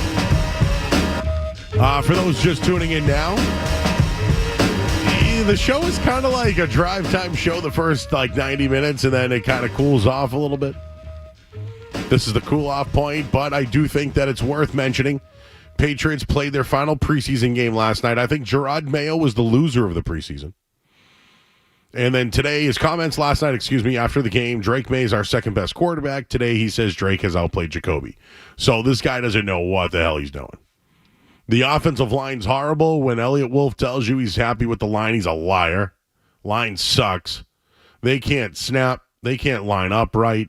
Holding penalties, illegal formations. It's brutal. There's one guy who will be on that line on week 1. It's David Andrews, and Michael Onwenu is going to either be at guard or tackle. I think he's going to be at guard because the tackle was not a good experiment. That's it. I don't know who the hell else is going to be on the team. I do not know who else will be on the line against Cincinnati. I have no clue. And then Jacoby Brissett, I hated the play that he got hurt on. Like, what are you doing a play-action counter pass play where your left guard can't get around the center who steps on people's feet, and then they leave the edge guy wide open to crush your quarterback? Just imagine if that was Drake Maye. And by the way, what's up with the elaborate play call by Alex Van Pelt in that situation? Like, the left guard's not fast. He doesn't pull fast enough. The guard doesn't get enough drive. And then if you really want to look at it, or later on, Sidney Sow and Layden Robinson ran into each other, and Sow got hurt. And now is in a walking boot. Like, you're not good enough to call the plays that you want, sir. You're the guy installing the offense, and you can't even get guys lined up right. And I know the offensive line coach is probably getting heat for it. But, man, I think it comes down to coaching. Obviously, personnel is a big part of it. But this is the kind of year you're going to have, and we haven't even played. The Patriots haven't even played a game yet. And this is what we're seeing. I'm telling you, it's going to be a bad year. And you know who's going to love every bit of it? Bill Belichick. Triple B. We were just talking about the greatest show ever would be Bill Belichick, The Bachelor. Oh. I hope nobody steals my idea. This might have been one of the best ideas ever, guys. This might have been like the greatest night show creation of all time. The Bill Belichick Golden Bachelor? Oh my God. It'd be insane. Do you think you'd have a problem with the tech with Massachusetts? So guys, let's hear it. We know that each week, former Patriots coach Bill Belichick goes on with Pat McAfee. And we'll let you hear all the audio, but this one might have rattled Skaz's cage a little bit. Yeah, it's Massachusetts. Yeah. Take more from you. So virtually every player, even the practice squad, but even the minimum players are pretty close to $1 million. And so once you hit that $1 million threshold, then you pay more state tax in Massachusetts. So, just another thing you got to contend with in negotiations up there. It's not like Tennessee or, Florida or Nevada or some of these teams that have no state income tax. So you get hit pretty hard on that. With the agents, they'll come and sledgehammer you down about, the tax they're paying. That one didn't sit well with you guys. Celtics have any problem spending money, Joe? No, they have one of the highest tax bills coming in the league. Is there a penalty for going above the apron in the NBA? Oh, there's a big one. Big penalty, right? Yep. Didn't stop them from spending. When was that millionaire's tax introduced? The millionaire's tax, was that within the last 3 or 4 years, It would right? be 2023, Joe? Oh, 2020. Okay. I believe. So that would have been last year. So Bill Belichick, crying poor. I just think it's disingenuous. You didn't spend money. Maybe it was a Crafts thing. Maybe they were the ones that really didn't want to spend money. But acting like it's because of the taxes when you have the Celtics in town, the Red Sox have shown over time that they're willing to spend money when they want to. They haven't wanted to in years. We have rumors about the Bruins potentially spending $10 million on a goalie. So I just think it's funny that Bill Belichick is going to blame the taxes for the reason he didn't spend a big money in free agency. Not that he didn't like spending money in free agency, because he didn't. He could have. They would have given a blank check to Tom Brady if they had to, but luckily they didn't have to. And so now we're getting a little. I think this is a little bit of revisionist history. So you mean to tell me that he has to pay taxes on his boat, on Linda's property, and the other girl, Robin? Is that her name? No idea. Sarah? He's about to have 20 of them soon. So I mean, on the Belichick Bachelorette. Him on the Ring camera leaving whatever area that was, they pay taxes too. I understand what you're saying, Skaz. This guy is saying Massachusetts when he only had to face it 1 year. Deflect. I don't know. I just think it's kind of lazy. I take it as a shot, and nobody wants to play in New England. Yeah, and absolutely that's part of it, but I just think that's kind of a cop-out answer. The Celtics have no issues at all spending money. So if you want to blame somebody don't blame the taxes. Blame the crafts, because that's really what you want to say. Right? Isn't that what you believe? That's what he really wants to say? Yeah. So you're out of here. You don't work here anymore. Say it. Okay. How does Bill Belichick feel about kickoffs? Oh, would you like to hear his thoughts on kickoffs or his thoughts on preseason play and rookie quarterbacks? Let's do kickoffs first. All right, give me 1 second. We'll get that going. Skaz does not like the Massachusetts comment because Bill never really had to deal with it, everybody. And now it's like, yeah, Massachusetts, man. Got my 4 houses and boat. Got them 4 houses. Bill Belichick, what are you worried about paying taxes for? Like, if they let him with an open checkbook, do you really think he was going to... I mean, he did it with Gilmore one time, but do you really think if they gave him a blank check, he was going to spend? Guys, if I made the money that Bill Belichick made, my accountant would handle that, not me. You would never hear me talk about it. I would never be like, oh, my Don, these taxes. Oh, my Don. If you had a couple houses, one on Nantucket, you wouldn't be complaining about the taxes? I'd have an accountant that handles that. I pay that account. I don't have an accountant, by the way. Well, I do have an accountant, but I don't. I have to pay my own bills because, whatever we can scrounge up for change here on the night show, that's what we work with. But Bill Belichick talking about taxes, I fully agree with Skaz on this one.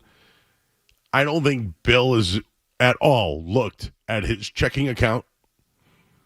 I think Bill Belichick has this credit card, right? And he just taps it everywhere he goes. He just taps. Tappa, tappa, tappa, tappa, tappa. Gas, tappa. How much you think it costs to fill up that boat? Tap. He's not looking at it. What do you think? He's the guy at the grocery store that the meat is $8.49, but the other one is $8.51, but he'll put the $8.51 back and save the change? Is that what you think he's doing? This dude just taps and someone else is handling the money. Don't ever talk about taxes and money to me, Bill Belichick. I know it bothered Skaz, but I don't want to hear it. You have an accountant that handles it. You never looked at that money once in your life. Let's hear about the kickoffs from Bill Belichick. And I say a lot of these teams have two good returners, because if you only have one, they'll just kick it away from him, in the split safety look that everybody's using. So they'll just kick it to the other guy. But a lot of teams have 2. So there's really, you don't really, it might be that you don't want to kick it to one guy, but you're not really that excited about kicking it to the other guy either. So just touch back it and go out there and play. Yeah. And it's not like you. When we played you, Pat, I'm telling you, we spent more time on kickoff, the onside kick, the spike kick, you putting the ball in the dead space on us, everything. I'm telling you, we wasted more time on kickoff returns, just making sure we got the damn ball when you kicked it. Okay. We hoped you would touch back us. Yeah. And we didn't have to worry about all the other places you could put it. All right. Well, the 5 yards doesn't matter in the end, guys. He thinks it's just going to be all touchbacks. You know what, though? I watched yesterday. I thought about that. So just to know the rule, you kick it off. If it's a touchback, they take it at the 30. If you kick it within the area, they can return it and make a decision. If you kick it into the area and it goes out of bounds, they take it over at the 25. Do you care about the 5 yards? Kick it out of bounds.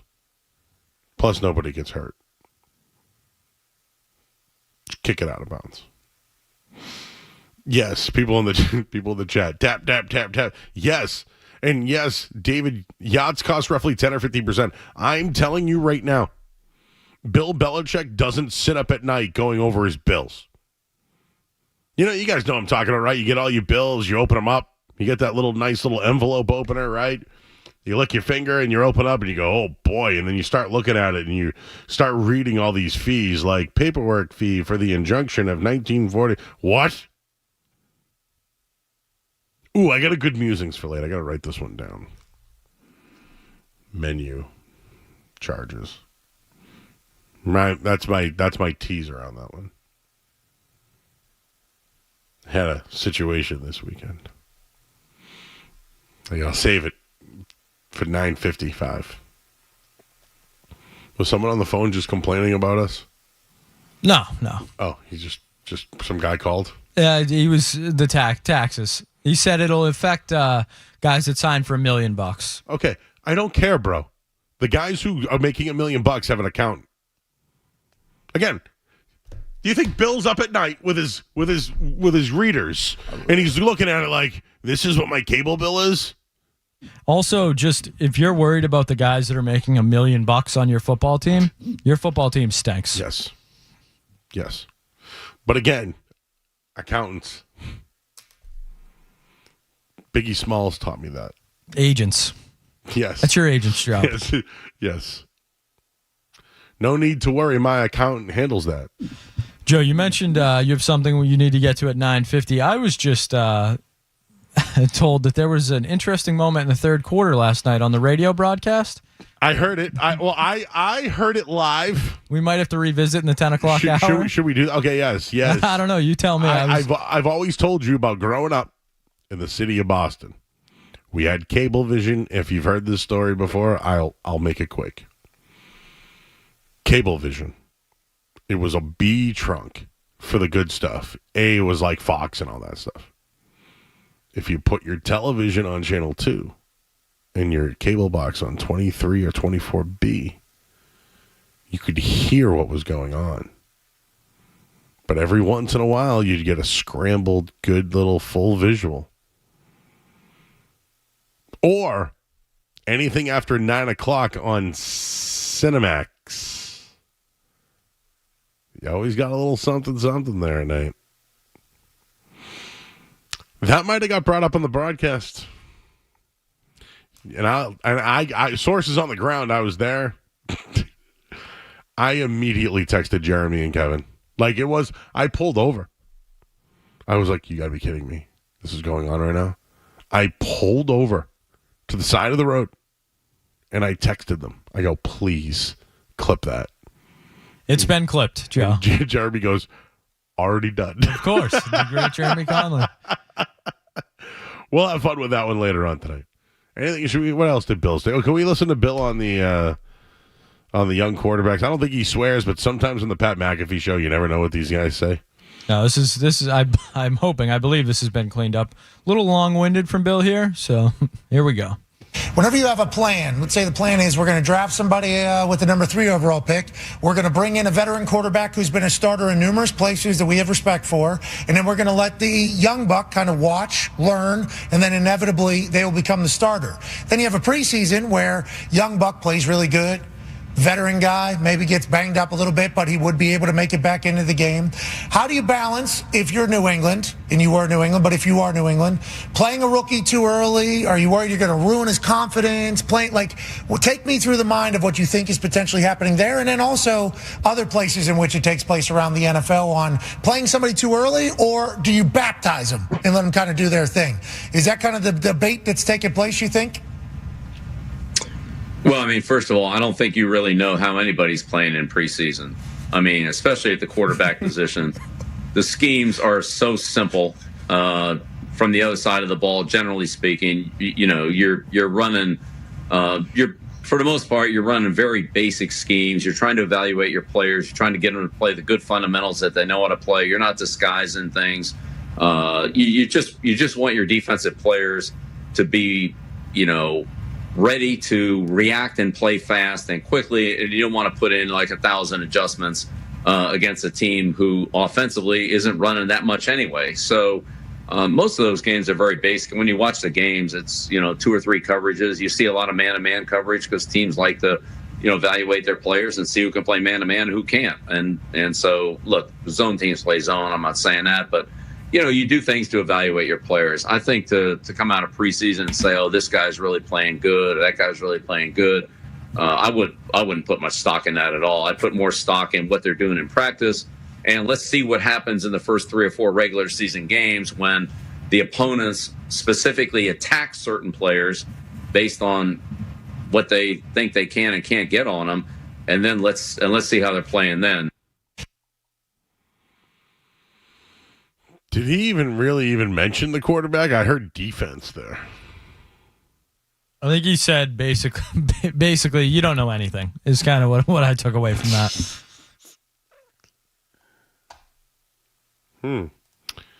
Should I answer this call? There's a Kendra in Medford on the line. You sure? Hello, Kendra in Medford. Hi, Joe, on the line. I know you've been talking about sports all night, and I'm really sorry to interrupt. Because I think, the quarterback thing is a really big deal, and the Red Sox suck, and it's a whole hoopla. Mm-hmm. But my boyfriend has been hassling me about steak tips. Mm-hmm. So that's the only reason I really called. Okay, you want to go to Malden? You're in Medford. Just keep going down the Fells Way. Yeah, but we don't want to go to Floramos. So can you give me another one? I'm not sending you there. I'm sending you to Okay, great. Dom's. Dom is my good friend. He's the official. I know you got the tight connection there because I listen to you all the time. Yep, and they are the official steak tip of the New England Patriots. And I would send you. Right. I would send you there, and I would also send you to Route 1 Grill House in Saugus. Absolutely great steak tips and ribs. Route 1? Route 1 Grill House. I would love some ribs, so that's actually a That's plus. one, and I'll give you one more. It's in my hometown, well, where I live now. It's called Champions. It's a nice little dive bar, but Champions? Outstanding. I can appreciate the dive bar aspect. Thank you so much, Joe, and thank you for humoring me. You're the best. Thank you. I thought that was our other friend, Kendra. I have to wait till tomorrow night to get that, Kendra. That's what I mean. I was like, wouldn't she just text me? Yeah, so is this, you know what? I need a paywall because I can tell you the places to go. But is that it now? Hey, can you call Joe and just now with the guy? So did that guy have his girlfriend call? Yes. And be like, hey, you asked Joe where? She told me that her boyfriend was too afraid to call. Why was he afraid? Is anyone afraid to call the show?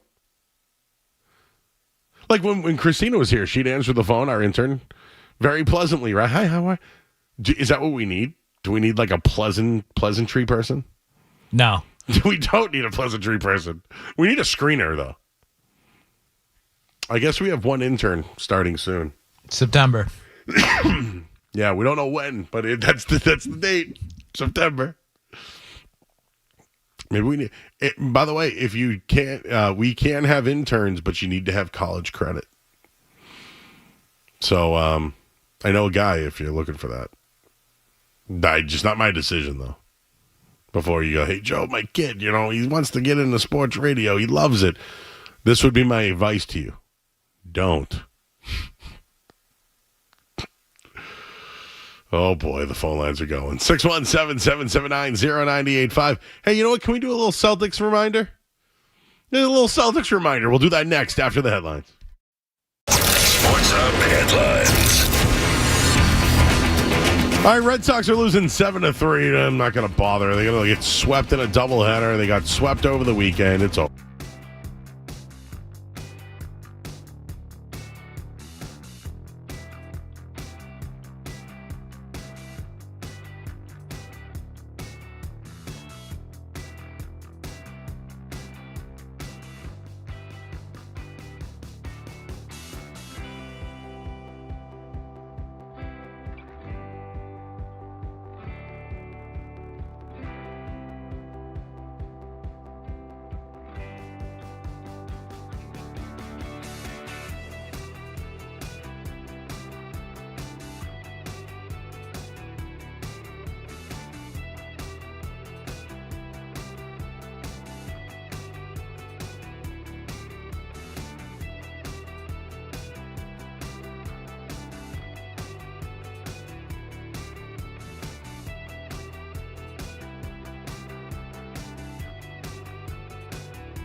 Are your NBA champions? I did a card show this weekend, and I had a lot of Celtic stuff, and people were in on the Celtics. They wanted that Celtic stuff. We usually save this for musings, but today would have been Tommy Heinsohn's 90th birthday. I think when it's all said and done, Tommy Heinsohn was my favorite Celtics person of all time. Player, coach, broadcaster. Guy's going to be a 3-time Hall of Famer. I don't know if it's ever been done before. Don't care. So Griffin will be at the line for 2. This is absolutely brutal.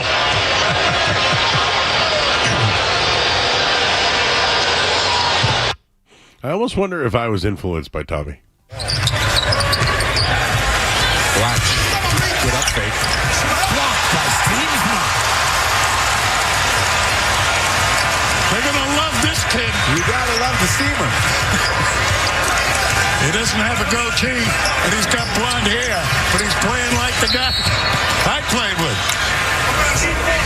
Watch the block right here as Blatch gets where he wants to get to. Beautifully done. This kid has got the same timing as Bill Russell. He gets out there, he cuts them off, makes them commit, and then has the quickness to get up before and just before the ball is totally released. Great stuff. Like if I said that, I'd be fired. That's why Tommy was the best. I'd be fired. Steamer to Bill Russell?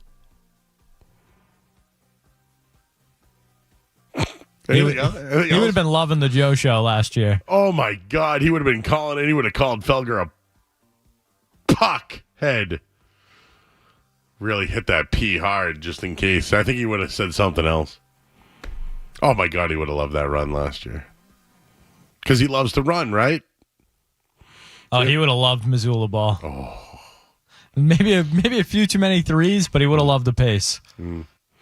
I miss Tommy. It's all the broadcasters I think we loved are gone. Like even Don Orsillo's gone. Any more Tommy? I love Tommy. And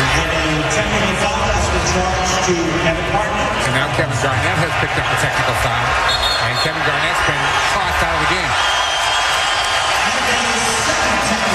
In the meantime, Stoudemire and Felton are talking up a storm to the officials.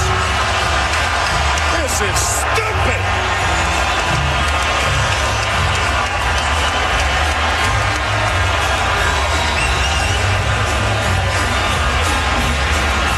Believe me, this is going to happen during the regular season, and this is absolutely NBA. It's stupid. As Scavs pointed out, that was a preseason game. That was a preseason game where Tommy's losing it and KG's getting thrown out. I had a conversation with Scavs about your teams. And I don't know. I feel like I need to set a betting line on that. Because, like, we're really talking old school versus new school, right?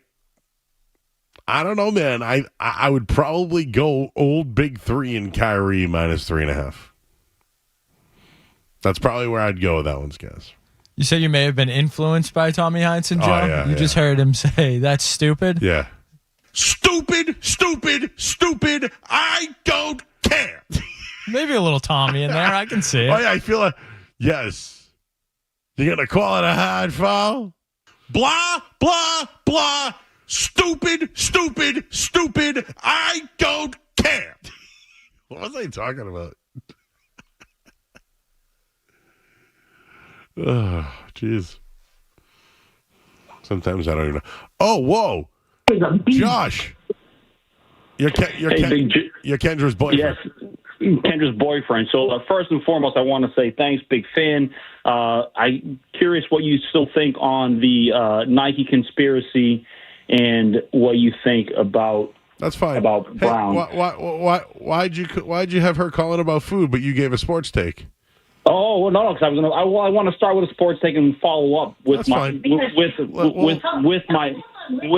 with my food take. First, a question. Yeah. So, born and raised here, Cambridge, Mass. Dom's has always been takeaway. Do they serve on site now? Yeah, That would be new to me. Yeah, they got a little like sub place. You can eat inside if you want. I like to eat in my car, but yeah, they got a little table there and there. Yeah. Well, that changes things. So I've always been a Floramos and always been a Pearl Street Station guy. Looking for a good steak tip and always looking for a good potato skin. Potato skin's very not good around here anymore. I have not had a good potato skin in a while, but Medford, I actually went into Bob's Deli about 2 weeks ago, and Bob's is the best. I got a chicken parm on a braided roll. Did you get a half? Half chicken parm, half meatball, the way to go. Oh, I could do that. I went full chicken parm. We would be very proud of you. Yep, and then Sidebar is one of my favorite Asian restaurants right down the street right there. Oh. What about All Seasons in there too? All Seasons great. You know what's great too? Oasis has a great little Brazilian buffet options there. Ooh. And Bocelli's across the street. Razzo's is one of my favorites. Tell them your girlfriend's like drooling. Oh, nice. You're making us hungry, Joe. We haven't had dinner yet. 9:53. You haven't had dinner yet? Yeah, late night. We went to the day game and then just ventured around. Oh, what'd you guys get at Fenway? Nothing crazy. We actually went to Sal's across the way before we went in there. So you got a couple of Sal's pizzas. You can't go wrong, right? Quarter slice. That's good. Any dogs inside the park? No dogs. Still want to do the 9 and 9. The problem with Fenway Franks, they're not hot enough to do the 9 and 9. You got to have a hot dog. If it's not hot, it's horrible. Do you ever get fear of the smell of a boiled hot dog? Nope, never. It's delicious. Yeah, no. Born and raised here, I get that fear of that smell. Nothing worse than a boiled dog. Where exactly were you born and then raised? Born and raised in Cambridge, Mass. So you're a Cambridge guy, like Fresh Pond area, or whereabouts? In the Port. Central Square. Central Square. Okay. And then you made your way to Medford. Moved from Cambridge to Somerville Union Square, then to Meffa with the ball and chain. Meffa. So if it's your girlfriend, is she still a ball and chain? No, she's very past girlfriend. I called you. I know you did. So she's the one and only. I've just been lazy about putting a ring on it. Yeah, no, she talks mad shit about you. I mean.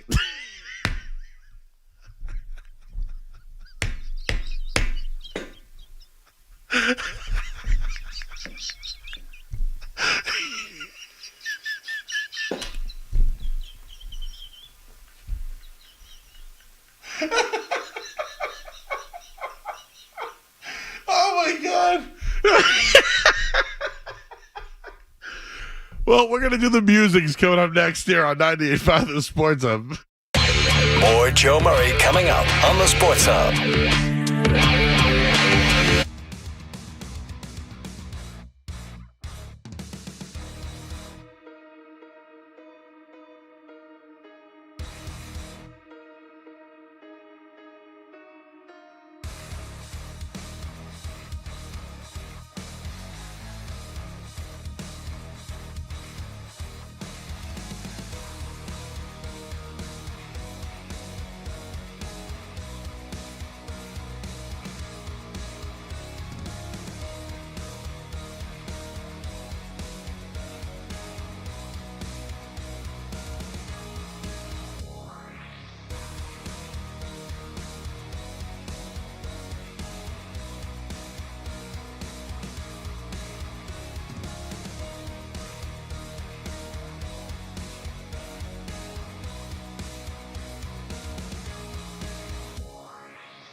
else to say about that.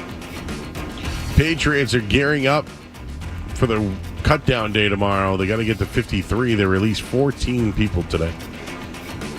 CeeDee Lamb has signed an extension with Dallas, $136 million. The Packers traded for Malik Willis, a seventh-rounder. Goes to the Titans. Tim Patrick released today from Denver. Donovan Peoples-Jones released from the Lions. Headlines are brought to you by Safety Insurance, providing comprehensive coverage for your auto, home, and business. Ask your independent agent about safety. I'm Joe Murray, and I'm still laughing. Get There's the potential there for big stuff. 98.5 The Sports Hub app. Get the app. All right, Murray's music. Those guys, we only do it every once in a while where, like, there's multiple people on a call. You know? Like, I don't know, wild guess. But normally I don't like multiple people on a call, but that was funny.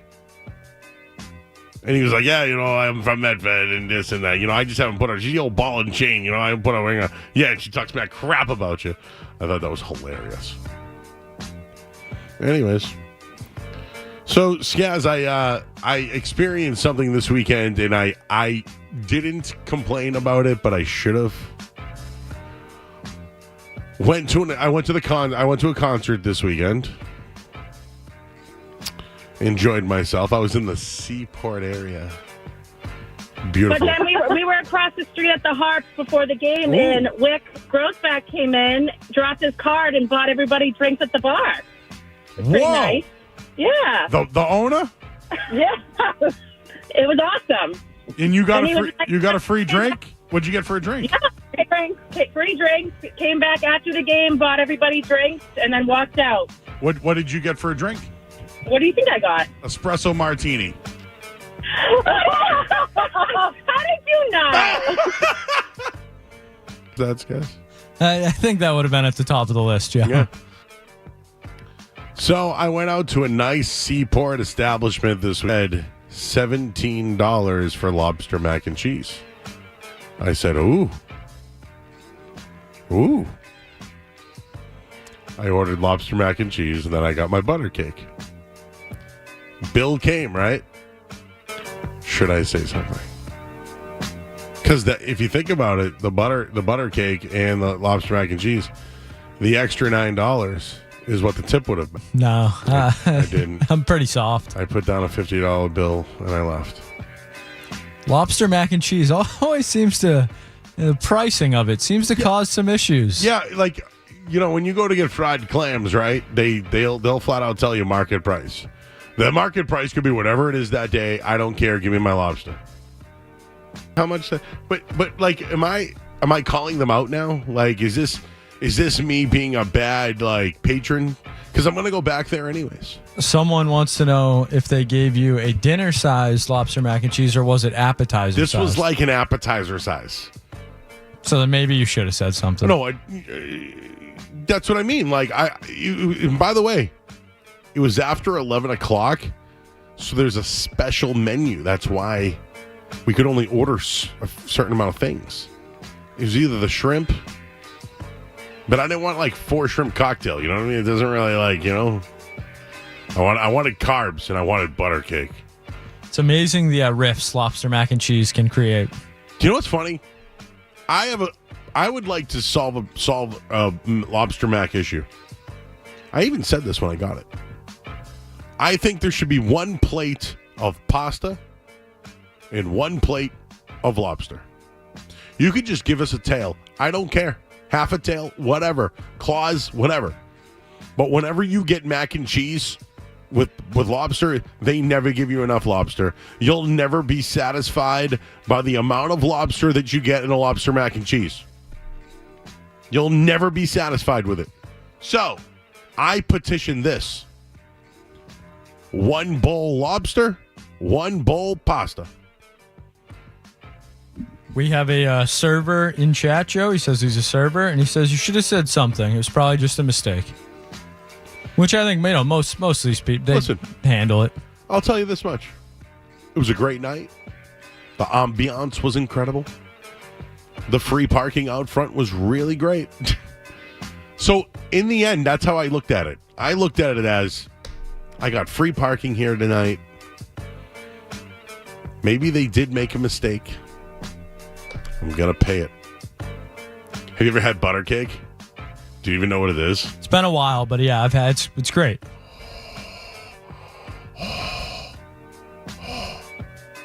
That's me trying not to moan, everybody. Yes. Mix it in yourself. It's like usually like a bun cake, right? Butter cake? Yeah, Google it. It's like a bun cake, though, right? Yes. And they put ice cream on top of it with a caramel swirl.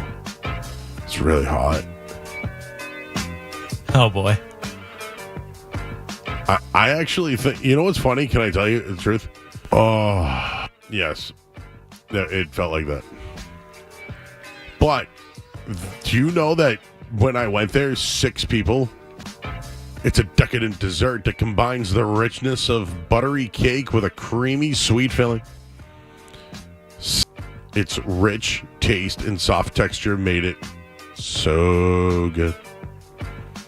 So here, whole milk, salt, vanilla ice cream. That's all it is, everybody. It is a 300 to 500 calorie per serving, but nobody cares at that time of night. Instead, we got whole cooked. 2 booths in front of me complained to the manager. He walked over, took one out of his plate, tried the clam strip, and said, "Is it bad? It just doesn't taste good. Should I have complained about my plate?" Okay, I got two things on this one, Gary. They were $44.95 for the plate. No, I get you, bro, and I go to that area as well. So I will tell you this: the only place to get clams is Ipswich. Oh, absolutely. So, like, although you wanted to go, clam strips are just like elastics that are baked. Yeah, true. You know? So, like, yeah, I'm paying $45 for a good fried clam. You bet your ass I'm going back there. Yeah, I believe you. I hear you. And I just want to be like, what would the owner would have tried it, and then what's wrong? Just changed ownership 2 weeks prior. But the name, you probably know what I'm talking about. It used to be really good, but now off the list. Yeah, I only get fried clams in Ipswich or down the Cape. I'll have to be my next trip then. Yeah, I have a recommendation if you'd like. Which one? Okay, cash only though, okay? That's fine. Choate Bridge, Ipswich. Joe Bridge? Choate. CHOATE. Okay, yeah. Yep, Choate Bridge. I'm going to do it then. And they got a big bar area. Sit at the bar, they'll get popcorn. They'll bring you out a big plate of fried clams with fries and onion rings. And the slice of butter cake at the end. They don't have. Well, No. I know. I wish. I might tell them that. Right. But you got to try the butter cake, my man. Thank you, Boot. Thank you.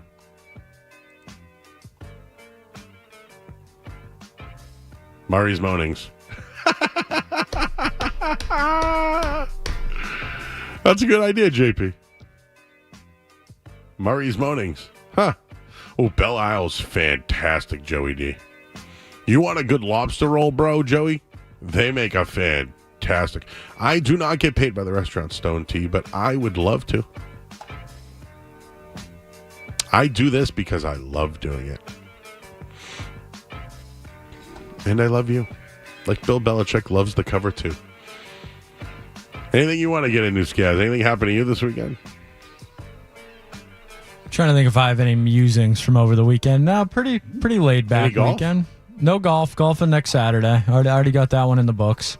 No golf this weekend. Just kind of took it easy. Went around town, ran some errands. You know. I bought a new pair of sneakers. Oh, there you go. Always good. I gotta try them on when I get home. You'll buy sneakers without trying them on. Only one brand that that boycotted Jaylen Brown this year. But I have a size 16 foot. So you might not find them in stores. I don't find them in stores. Exactly. That's my point. So I got a size 16 delivered. I've gotten shoes in the mail before. It's usually pretty okay, but sometimes you got to try them on. So I got to try those on. Some guy goes, Joe really is the Phantom. No, the Phantom hides the fact that they're a reviewer. I am the opposite. I am going to tell you I'm coming to your restaurant. Blackwater Grill, Plymouth, Joe. That's where I like. Birthday said, you got anything, guys? Nothing? Nothing's bothering you, huh? Everything's good? I'm ready for football, Joe. Okay. I got some birthdays. Shirley Manson, 58. Melissa McCarthy, 54. I don't know why I don't like her. I do not like Melissa McCarthy. Don't know what it is. Maybe it was that Tammy movie. I don't know. That movie sucked. Chris Pine is 44. Macaulay Culkin. Man, he's only 2 years older than me. Or a year, really, if you think about it. Macaulay Culkin's 44. John Mulaney, 42. Kiki Palmer is 31 years old. What do you got, Skaz? Dylan O'Brien is 33. Oh, yeah. James Harden is 35. The beard. Wayne Simmons is 36. He just retired, right? I believe so, yeah. Always thought he'd be a great Bruin. Mm-hmm. St. John, one of the best in the game right now, 38. Let's John. Oh, you said John Mulaney. There was one more.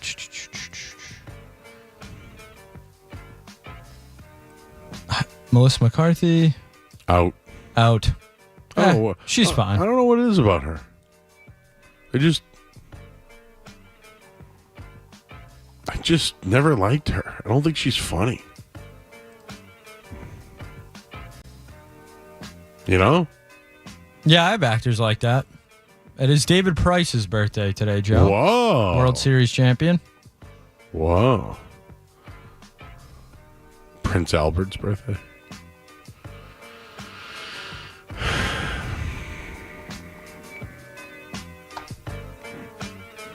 Boom, boom, boom. Boom, boom, boom, boom. That's it, man. Theory of a Dead Man, Tyler Connolly. Remember them? Adrian Young of No Doubt, 55. Oh, I got to mention this. I saw Candlebox, Bush, and Jerry Cantrell. Bush opened with Zen. It was really good. They went Zen right into Machine Head. I would like everyone to know that I was there for Jerry Cantrell. I watched the whole Candlebox set. It was really good. Jerry came out. He played Man in the Box second. He played Them Bones. He played Wood, which was amazing live. And then he ended the show with Rooster. If you want Alice in Chains songs, those are the four bangers, right? Right there. So, and then Bush came out. Yep, they did that. They played Swallowed. They played most of their hits. I walked out before I could hear their Come Down. But if you're on the Seaport and you walk that little drive over there, you can hear everything from the street.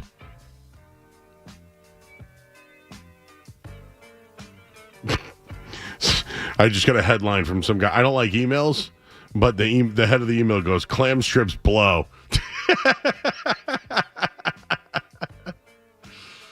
I don't like emails. So you can at me. At Joey Murr, JoeyMurr. Skaz is James _ Skaz, SCA1Z. No underscore. No, okay. James Skaz, one word, one Keep Z. it simple. James Skaz, one word, one Z. I'm gonna get that down. He's James Skaz, one score. He's James Skaz, one word, one Z. Oh, Joe, you know what I do have amusing? This is something I thought about on Friday that I saw over the weekend. I don't know if you saw it too, but something that I am just so out on. I might have said this on the show on Friday, but the staged proposals gone wrong at sporting events that the internet picks up on and acts like was real. Like you see them all the time now. Or like the one at the Limp Bizkit concert? Yes, or the fake rage ones where someone will pull a sledgehammer, a shovel out of nowhere and destroy their TV, and people on the internet are acting as if it's real when it It's the most staged thing you could possibly see. So I'm just out on the general public being gullible. I think we're too gullible on the internet. That goes without saying. But just all the fake rejection proposals that go viral and people are like in the comments freaking out. It's all a skit. Everything is a skit. Every video you see on the internet is planned out. Relax. Everything. It's not real. Even like Storage Wars. Oh, yeah. Yes. I don't know if American Pickers is, but I'm going to... Is Ghost Adventures? I hope not. The only real reality TV show out there is Survivor. Oh, we can get the Bill Belichick Golden Bachelor. I'd see Belichick on Survivor, too. Imagine him out there, 30 days on the island. Yeah, he would know how to build shelter. Yeah, yeah. We didn't get a chance to actually get to the musing that was in the chat tonight, or that was in our Slack channel about the ribbon winning. Oh, yeah, maybe we'll save that for tomorrow. Yeah, let's save that one for tomorrow. That one made me laugh. Oh, jeez. You know what else is the worst? When some people, don't get it. They... And then they overcorrect the other way. That seems to be what may have happened in this story. This guy just said lame-ass 90s band? Sir, who are you talking about? Because I will not... I know it's... all the buttons, all the boxes are checked, Joe. It's supposed to click back here, but still to no avail. Where would you want your Skaz cam? I mean, it's right. I can see it. I'm looking right at it. It's right on my left. But... And it can see everything else that's going on in the studio, too. Oh, yeah. The lonely studio. All right, well, I guess we'll get back to real sports talk now. Do you care? Hey, what happened on Friday? What did I miss? Give me the highlights. Do you know who Chapel Roan is? Yeah. Okay. The girl. McCarthy singer. Didn't know. He was introduced to Chapel Roan. Great singer. Very good singer. I like that new. Remember, I tried to do it, but it was too hard. Yeah, it was too good. That one didn't make the cutting room floor. There's some Jags talk, some Mac Jones talk. Oh, Mac Jones, the highest passer rating in the preseason. Yeah. Who would have thought, huh? The Jaguars game was on, so we did get to see Kendra reacting to Trevor Lawrence taking some preseason hits. Not great, but I think the Jags are going to be pretty good this year. So Matt did the baseball hour and the Joe show. Double dipping. I believe he's doing it again this Friday. Jeez. Yeah, it's the baseball hour. I'm worried about my good friends Tyler Milliken and Matt McCarthy. It's dark days over at Fenway.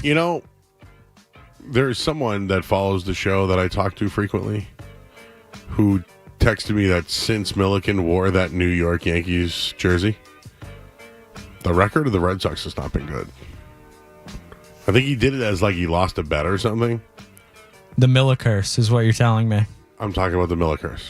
You know about this. I unfortunately do know about this and have seen the picture. Very disappointing from Tyler Milliken that he would subject himself to that. But you have to be kidding me. A $9 difference. You should have definitely said something.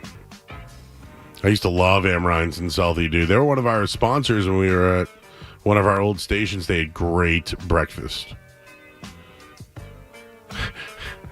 Josh and Kendra now tweeting at me from Medford, the couple.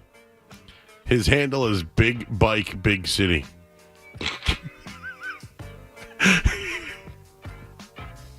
No comment. Fried Hoe Belly Clams, Schooners, Nantasket Beach. I haven't been over there in a while.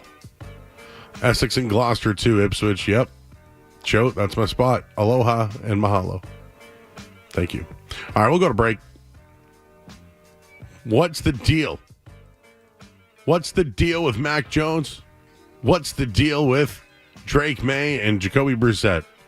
We'll do all that coming up next here on 98.5 The Sports Hub. Don't go anywhere. There's more Joe Murray. On the way.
All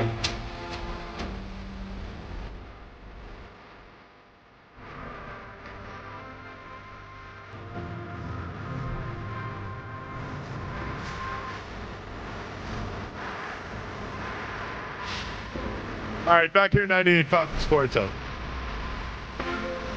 Skaz said that anything you see on those reality TV shows are fake.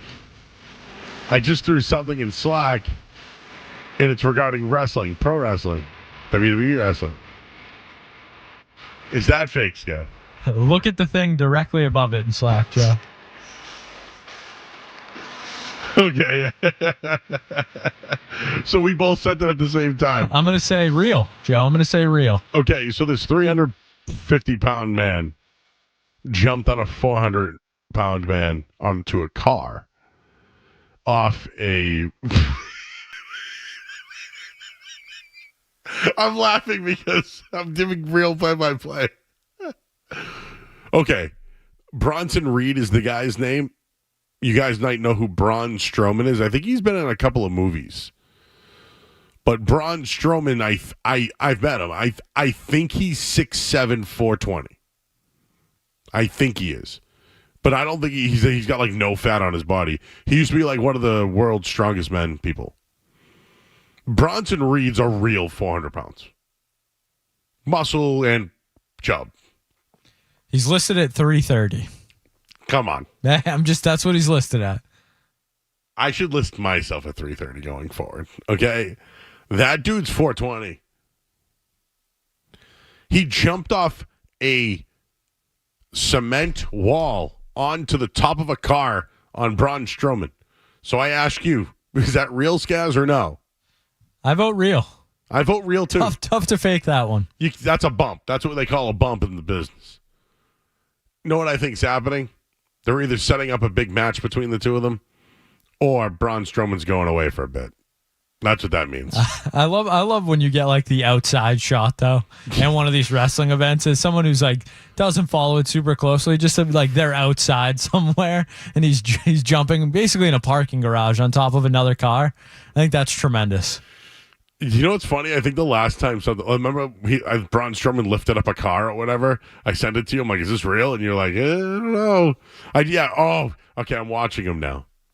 He climbed the top of this wall. And he's looking down like, oh boy, am I really going to do this? Oh my God, there was an electrical issue with the moonroof. Yeah, that I don't know if I believe is real, but it was a little delayed.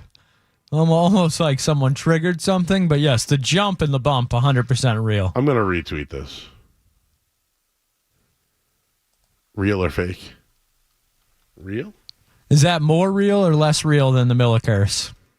The Miller curse is more real than that. Because this could have been staged. The Miller curse was not staged. Wow. Anyways, anybody? I don't know if I'm Drake Maye out yet. But tomorrow's cut down day. Do you really think there's going to be any real surprises? What constitutes a surprise with this roster for you? Like, what player would you be surprised? Because for me, there's not a lot. If David Andrews got cut, I'd be absolutely floored. He's the only guy that knows how to snap a football, so they better hold on to him. I'd be floored. By the way, do you think his agent should have waited a little longer? Should have let some of these preseason games go by. I mean, he got his extension to come out of it. Basically, he could have retired. He talked about it. So he got I think $13 million to come back this year or something like that, which is well deserved. Wonder if he could have got 15 or 20. But no, not someone that's David Andrews level, but a player that would surprise you. Dietrich Wise would surprise me. That would surprise me. Man,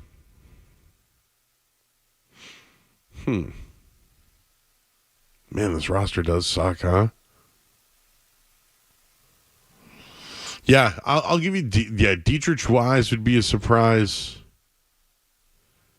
Is there anyone they haven't extended? Do you think there's a chance that Lawrence Guy is brought back?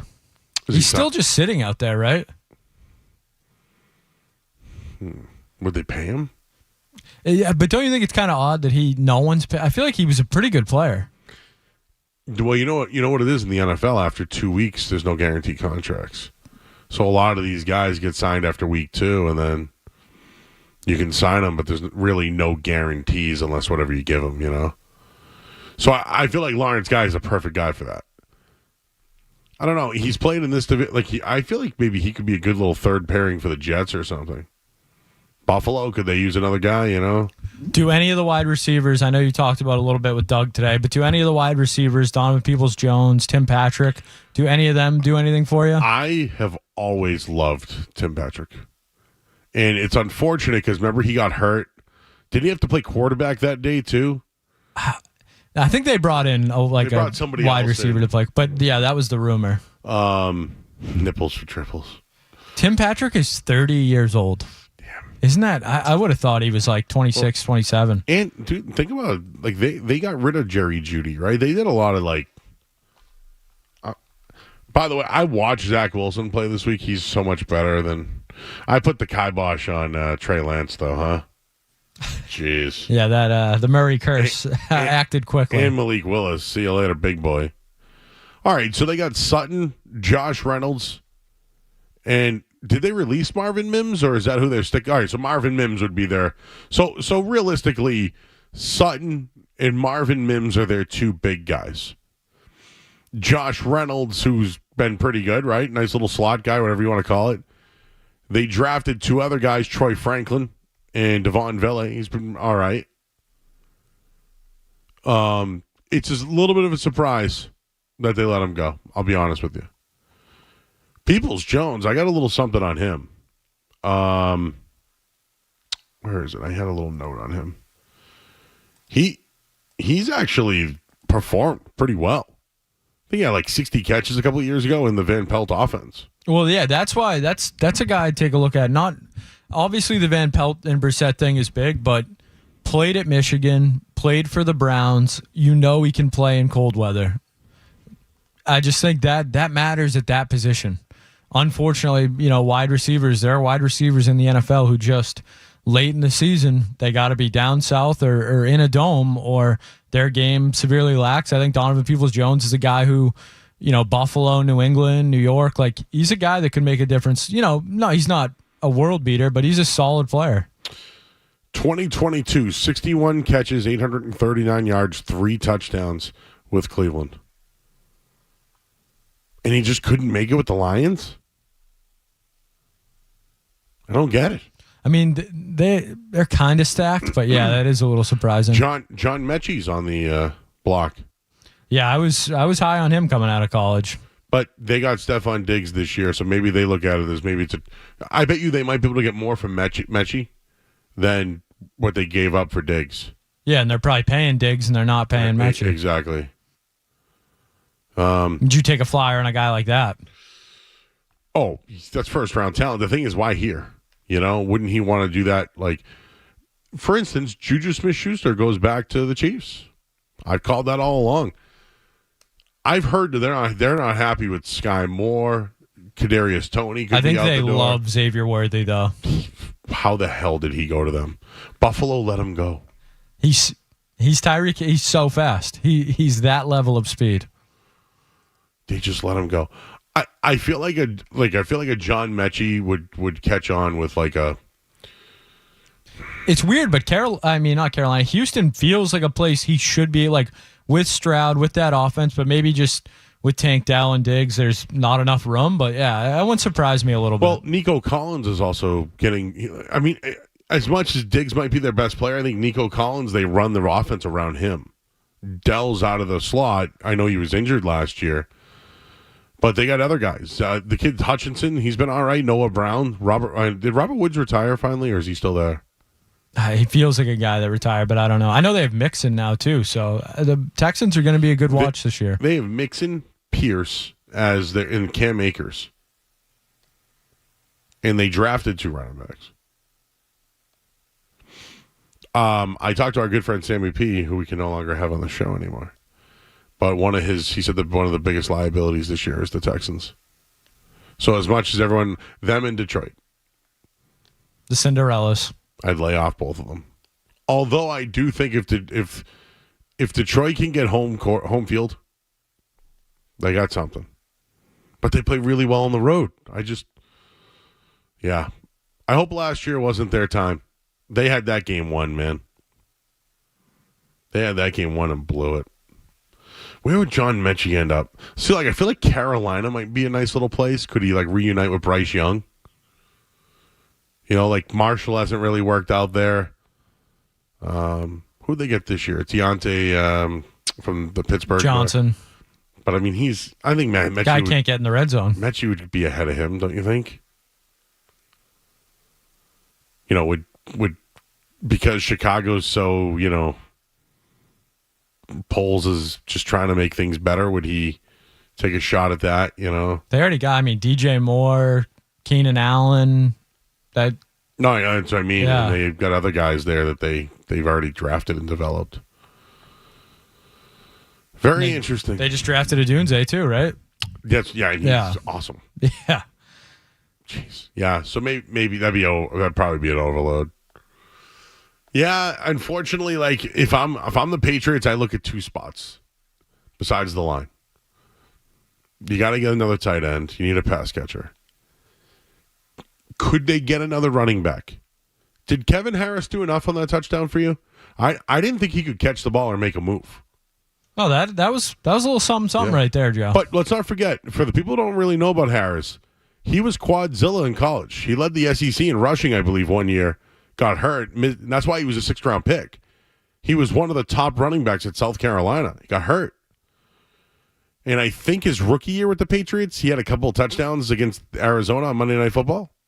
I remember because I was at the casino that night. That's why I remember it. And then last year, he was kind of doghoused, right? He really didn't play much. I think he's your true number 3 back, although I think Hasty becomes their pass-catching back. But I'll tell you, if Samaje Perine becomes available, I'd look at him. Just think he's a hard runner, can catch a little bit too. Running back's another spot I'd look at. Although I do think Gibson ran hard last night. Notice Ramondre was nowhere near the field. I think in this regarding Nick Chubb, who's going to be on PUP to start the year, I think Ramondre really could live up to some of the expectations to Chubb. I think Chubb's a more dynamic player. Hey, Sony Michel was more dynamic than Nick Chubb, right? How'd that work? But I just think the way that Van Pelt runs his offense, Hunter Henry and Ramondre Stevenson could have some huge years. Get our final headline of the night. And more with you guys coming up next here on the Sports Hub. Sports Hub headlines.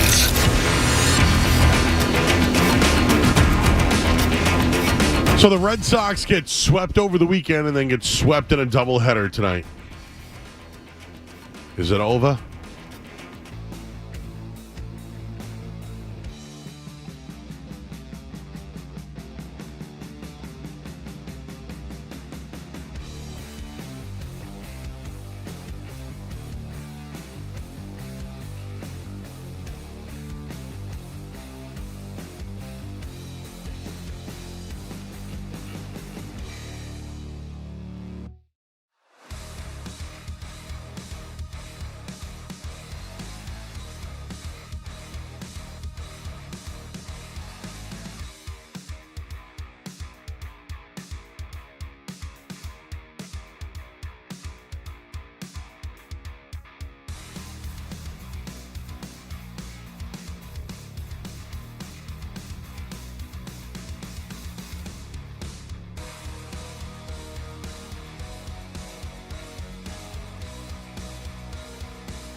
All right, back here, 98.5 The Sports Hub. What do you think about, well, I'll save this for an in or out for tomorrow. How about that? I just saw something come over my screen. Made it interesting for me. All right, so what do we do? Right? It's Drake Maye, Jacoby Brissett. In my opinion, Drake Maye is the best quarterback on the Patriots roster. The plan all along has been Jacoby Brissett to start, Maye to learn. The number one reason for me why Drake Maye should sit the first 4 games of the year is the schedule. So you would put the schedule over the offensive line? Only reason why I say yes is because I'm being consistent. But the line is bad. Like, all right. Okay, what's a reason to play Drake Maye? Experience. Okay, but you agree he could probably get that just being scout team quarterback and it's totally like I think scout team, is obviously beneficial, but it's nothing compared to actually sending him out there against the Bengals or the 49ers or whoever it is. But do you think they can develop him without playing? I think limitedly they could, but I think it's more about developing the offensive line so you can play him. So Doug Kyed made a great point because this is where I was going with it. I think having the line that they have, Drake Maye is the better option at quarterback because of his elusive ability. If you want him to run for his life, yes. But in the NFL and in practice, when they watch these guys, they don't necessarily they don't count run plays, right? Like the other night, I tried telling Felger, like, hey, did you notice he checked out of a play and ran it for, well, I don't like runs. It's like, well, dude, did you not like the audible? But you care about the play that was incomplete. Just like the Cora play, right, down the field. Can I just give you one on that real quick? It was an illegal formation. Did it impact the play? No. Just like, was it Kadarius Toney being offsides? It had no impact on the play at all. None. D Ford, yeah, whatever. No. The D Ford one, though, helped the Pats. So that had an impact. No, but what I'm saying is just some of these plays have no impact. Yeah, okay, I'll give you D Ford. It's fine. Because didn't Brady throw an interception on the play? Yeah. It's just that, like, if that was a regular season game, we would have been like, there's no way Cora for being in the backfield that far had anything to do with it. Had no edge for the Pats. I did enjoy the ref saying once again. Oh God, what a dick move! That's where I blame coaching, dude. Skaz, when you play tackle, you have a ref that's on the line. And they even do it with wide receivers, too. Remember a couple of years ago, one of the wide receivers was off the line or whatever, and the refs told, I forget the scenario, but when you're a lineman, right, you have a ref that will tell you, hey, move up, or hey, center, don't bob your head first, or tackle, you're too far in the backfield. They're there. Now, I will say this also as a tackle, there's a big lean, especially with no hand on the ground. You know who's a big leaner? Jason Peters. Big leaner. Who else? Tyron Smith. Oh, that guy could lean. Orlando Pace. Jason Peters playing left tackle at like 42 years old. Last year he played still. Unbelievable. But Cora is huge, right? He's what, 6'6", something like that, 6'5", whatever. When he's in the backfield, you can tell. His ass is in the backfield. So you're saying that's a Scott Peters problem? Absolutely. It's coaching. The player did it multiple times. That's on him. Why are they not taking him out of the game to tell him what's going on? Look, this is what I would do. Again, Coach Joe coming into the mix. Hey, Chooks, look at the way you lined up here. You see it? Your ass is almost in the quarterback's gut. You need to be up further. They told the sideline multiple times. Mayo said it. It bothers me because these are the things you learn in Pop Warner. So I know We did a little bit in the first hour. Mayo's comments post-game and stuff like that. Do you have a problem with him saying, basically deflecting, like, oh, they told us a bunch of times, like it's on the coaches, basically kind of shifting blame to Scott Peters? Yeah, well, I think they're trying to take it off of Chooks because they need, you know what I thought about doing for a bit? Chucks. Like whenever Chooks a Cora for has a penalty or an illegal formation or a hold or a false start, we just do Chucks. Or Chooks. Instead of a chunky? Yeah. We got ourselves a Chooks. Chooks. This is my opinion. I know nothing. I almost feel like he did it because he hates playing left tackle. Yeah, because he's not a left tackle. It's two different worlds over there, man. Left and right are two different societies. It's like left Twix and right Twix. They're different. You might not notice it, but they're different. Trust me. But he's a leaner. And I think on that left side, when he's by himself over there, I think you could see the lean a little bit more on the left than you can on the right. I think that's why he likes playing the right side. Tomorrow's cut down day. No real. So I'll tell you this. Will I be surprised if anyone gets cut? I mentioned the names to you. I think number one, if Dietrich Wise got cut, I'd be floored. And if David Andrews got cut, I would absolutely just quit. Joe, will your guy, Bailey Zappi, be on the roster? I think he makes it through the first round of cuts, but eventually he's cut. But I think, though, if they do cut him, he's done. Like done here or done? Yeah, here. Done. Done. Is he done, or is he going to get picked up somewhere else? He's going to play. Dude, I'm telling you. Just like Mac Jones is thriving somewhere else, Bailey Zappi will too. Mark my words on that. Mark the tape. Oh, I'm marking that one. See Mac Jones? The first round talent. You know what? Tomorrow night, I want to do more of this with Kendra. I don't know if it's talked about enough how well Mac Jones has progressed since leaving New England. I think Bailey Zappi will do the same thing. And that's not because I'm a Zappi guy. Even though I am. I think he can catch on with someone else. All right, that's it for tonight. Check out the Doug Kyed interview. It was very good. He was very honest tonight. For James Scaramazino, I'm Joe Murray. We're back here tomorrow night. We got Kendra Middleton in studio for a couple hours. I'm Joe Murray. Thanks to everybody on YouTube as well. We'll talk to you tomorrow at 7 here on 98.5 The Sports Hub. More Joe Murray coming up on The Sports Hub.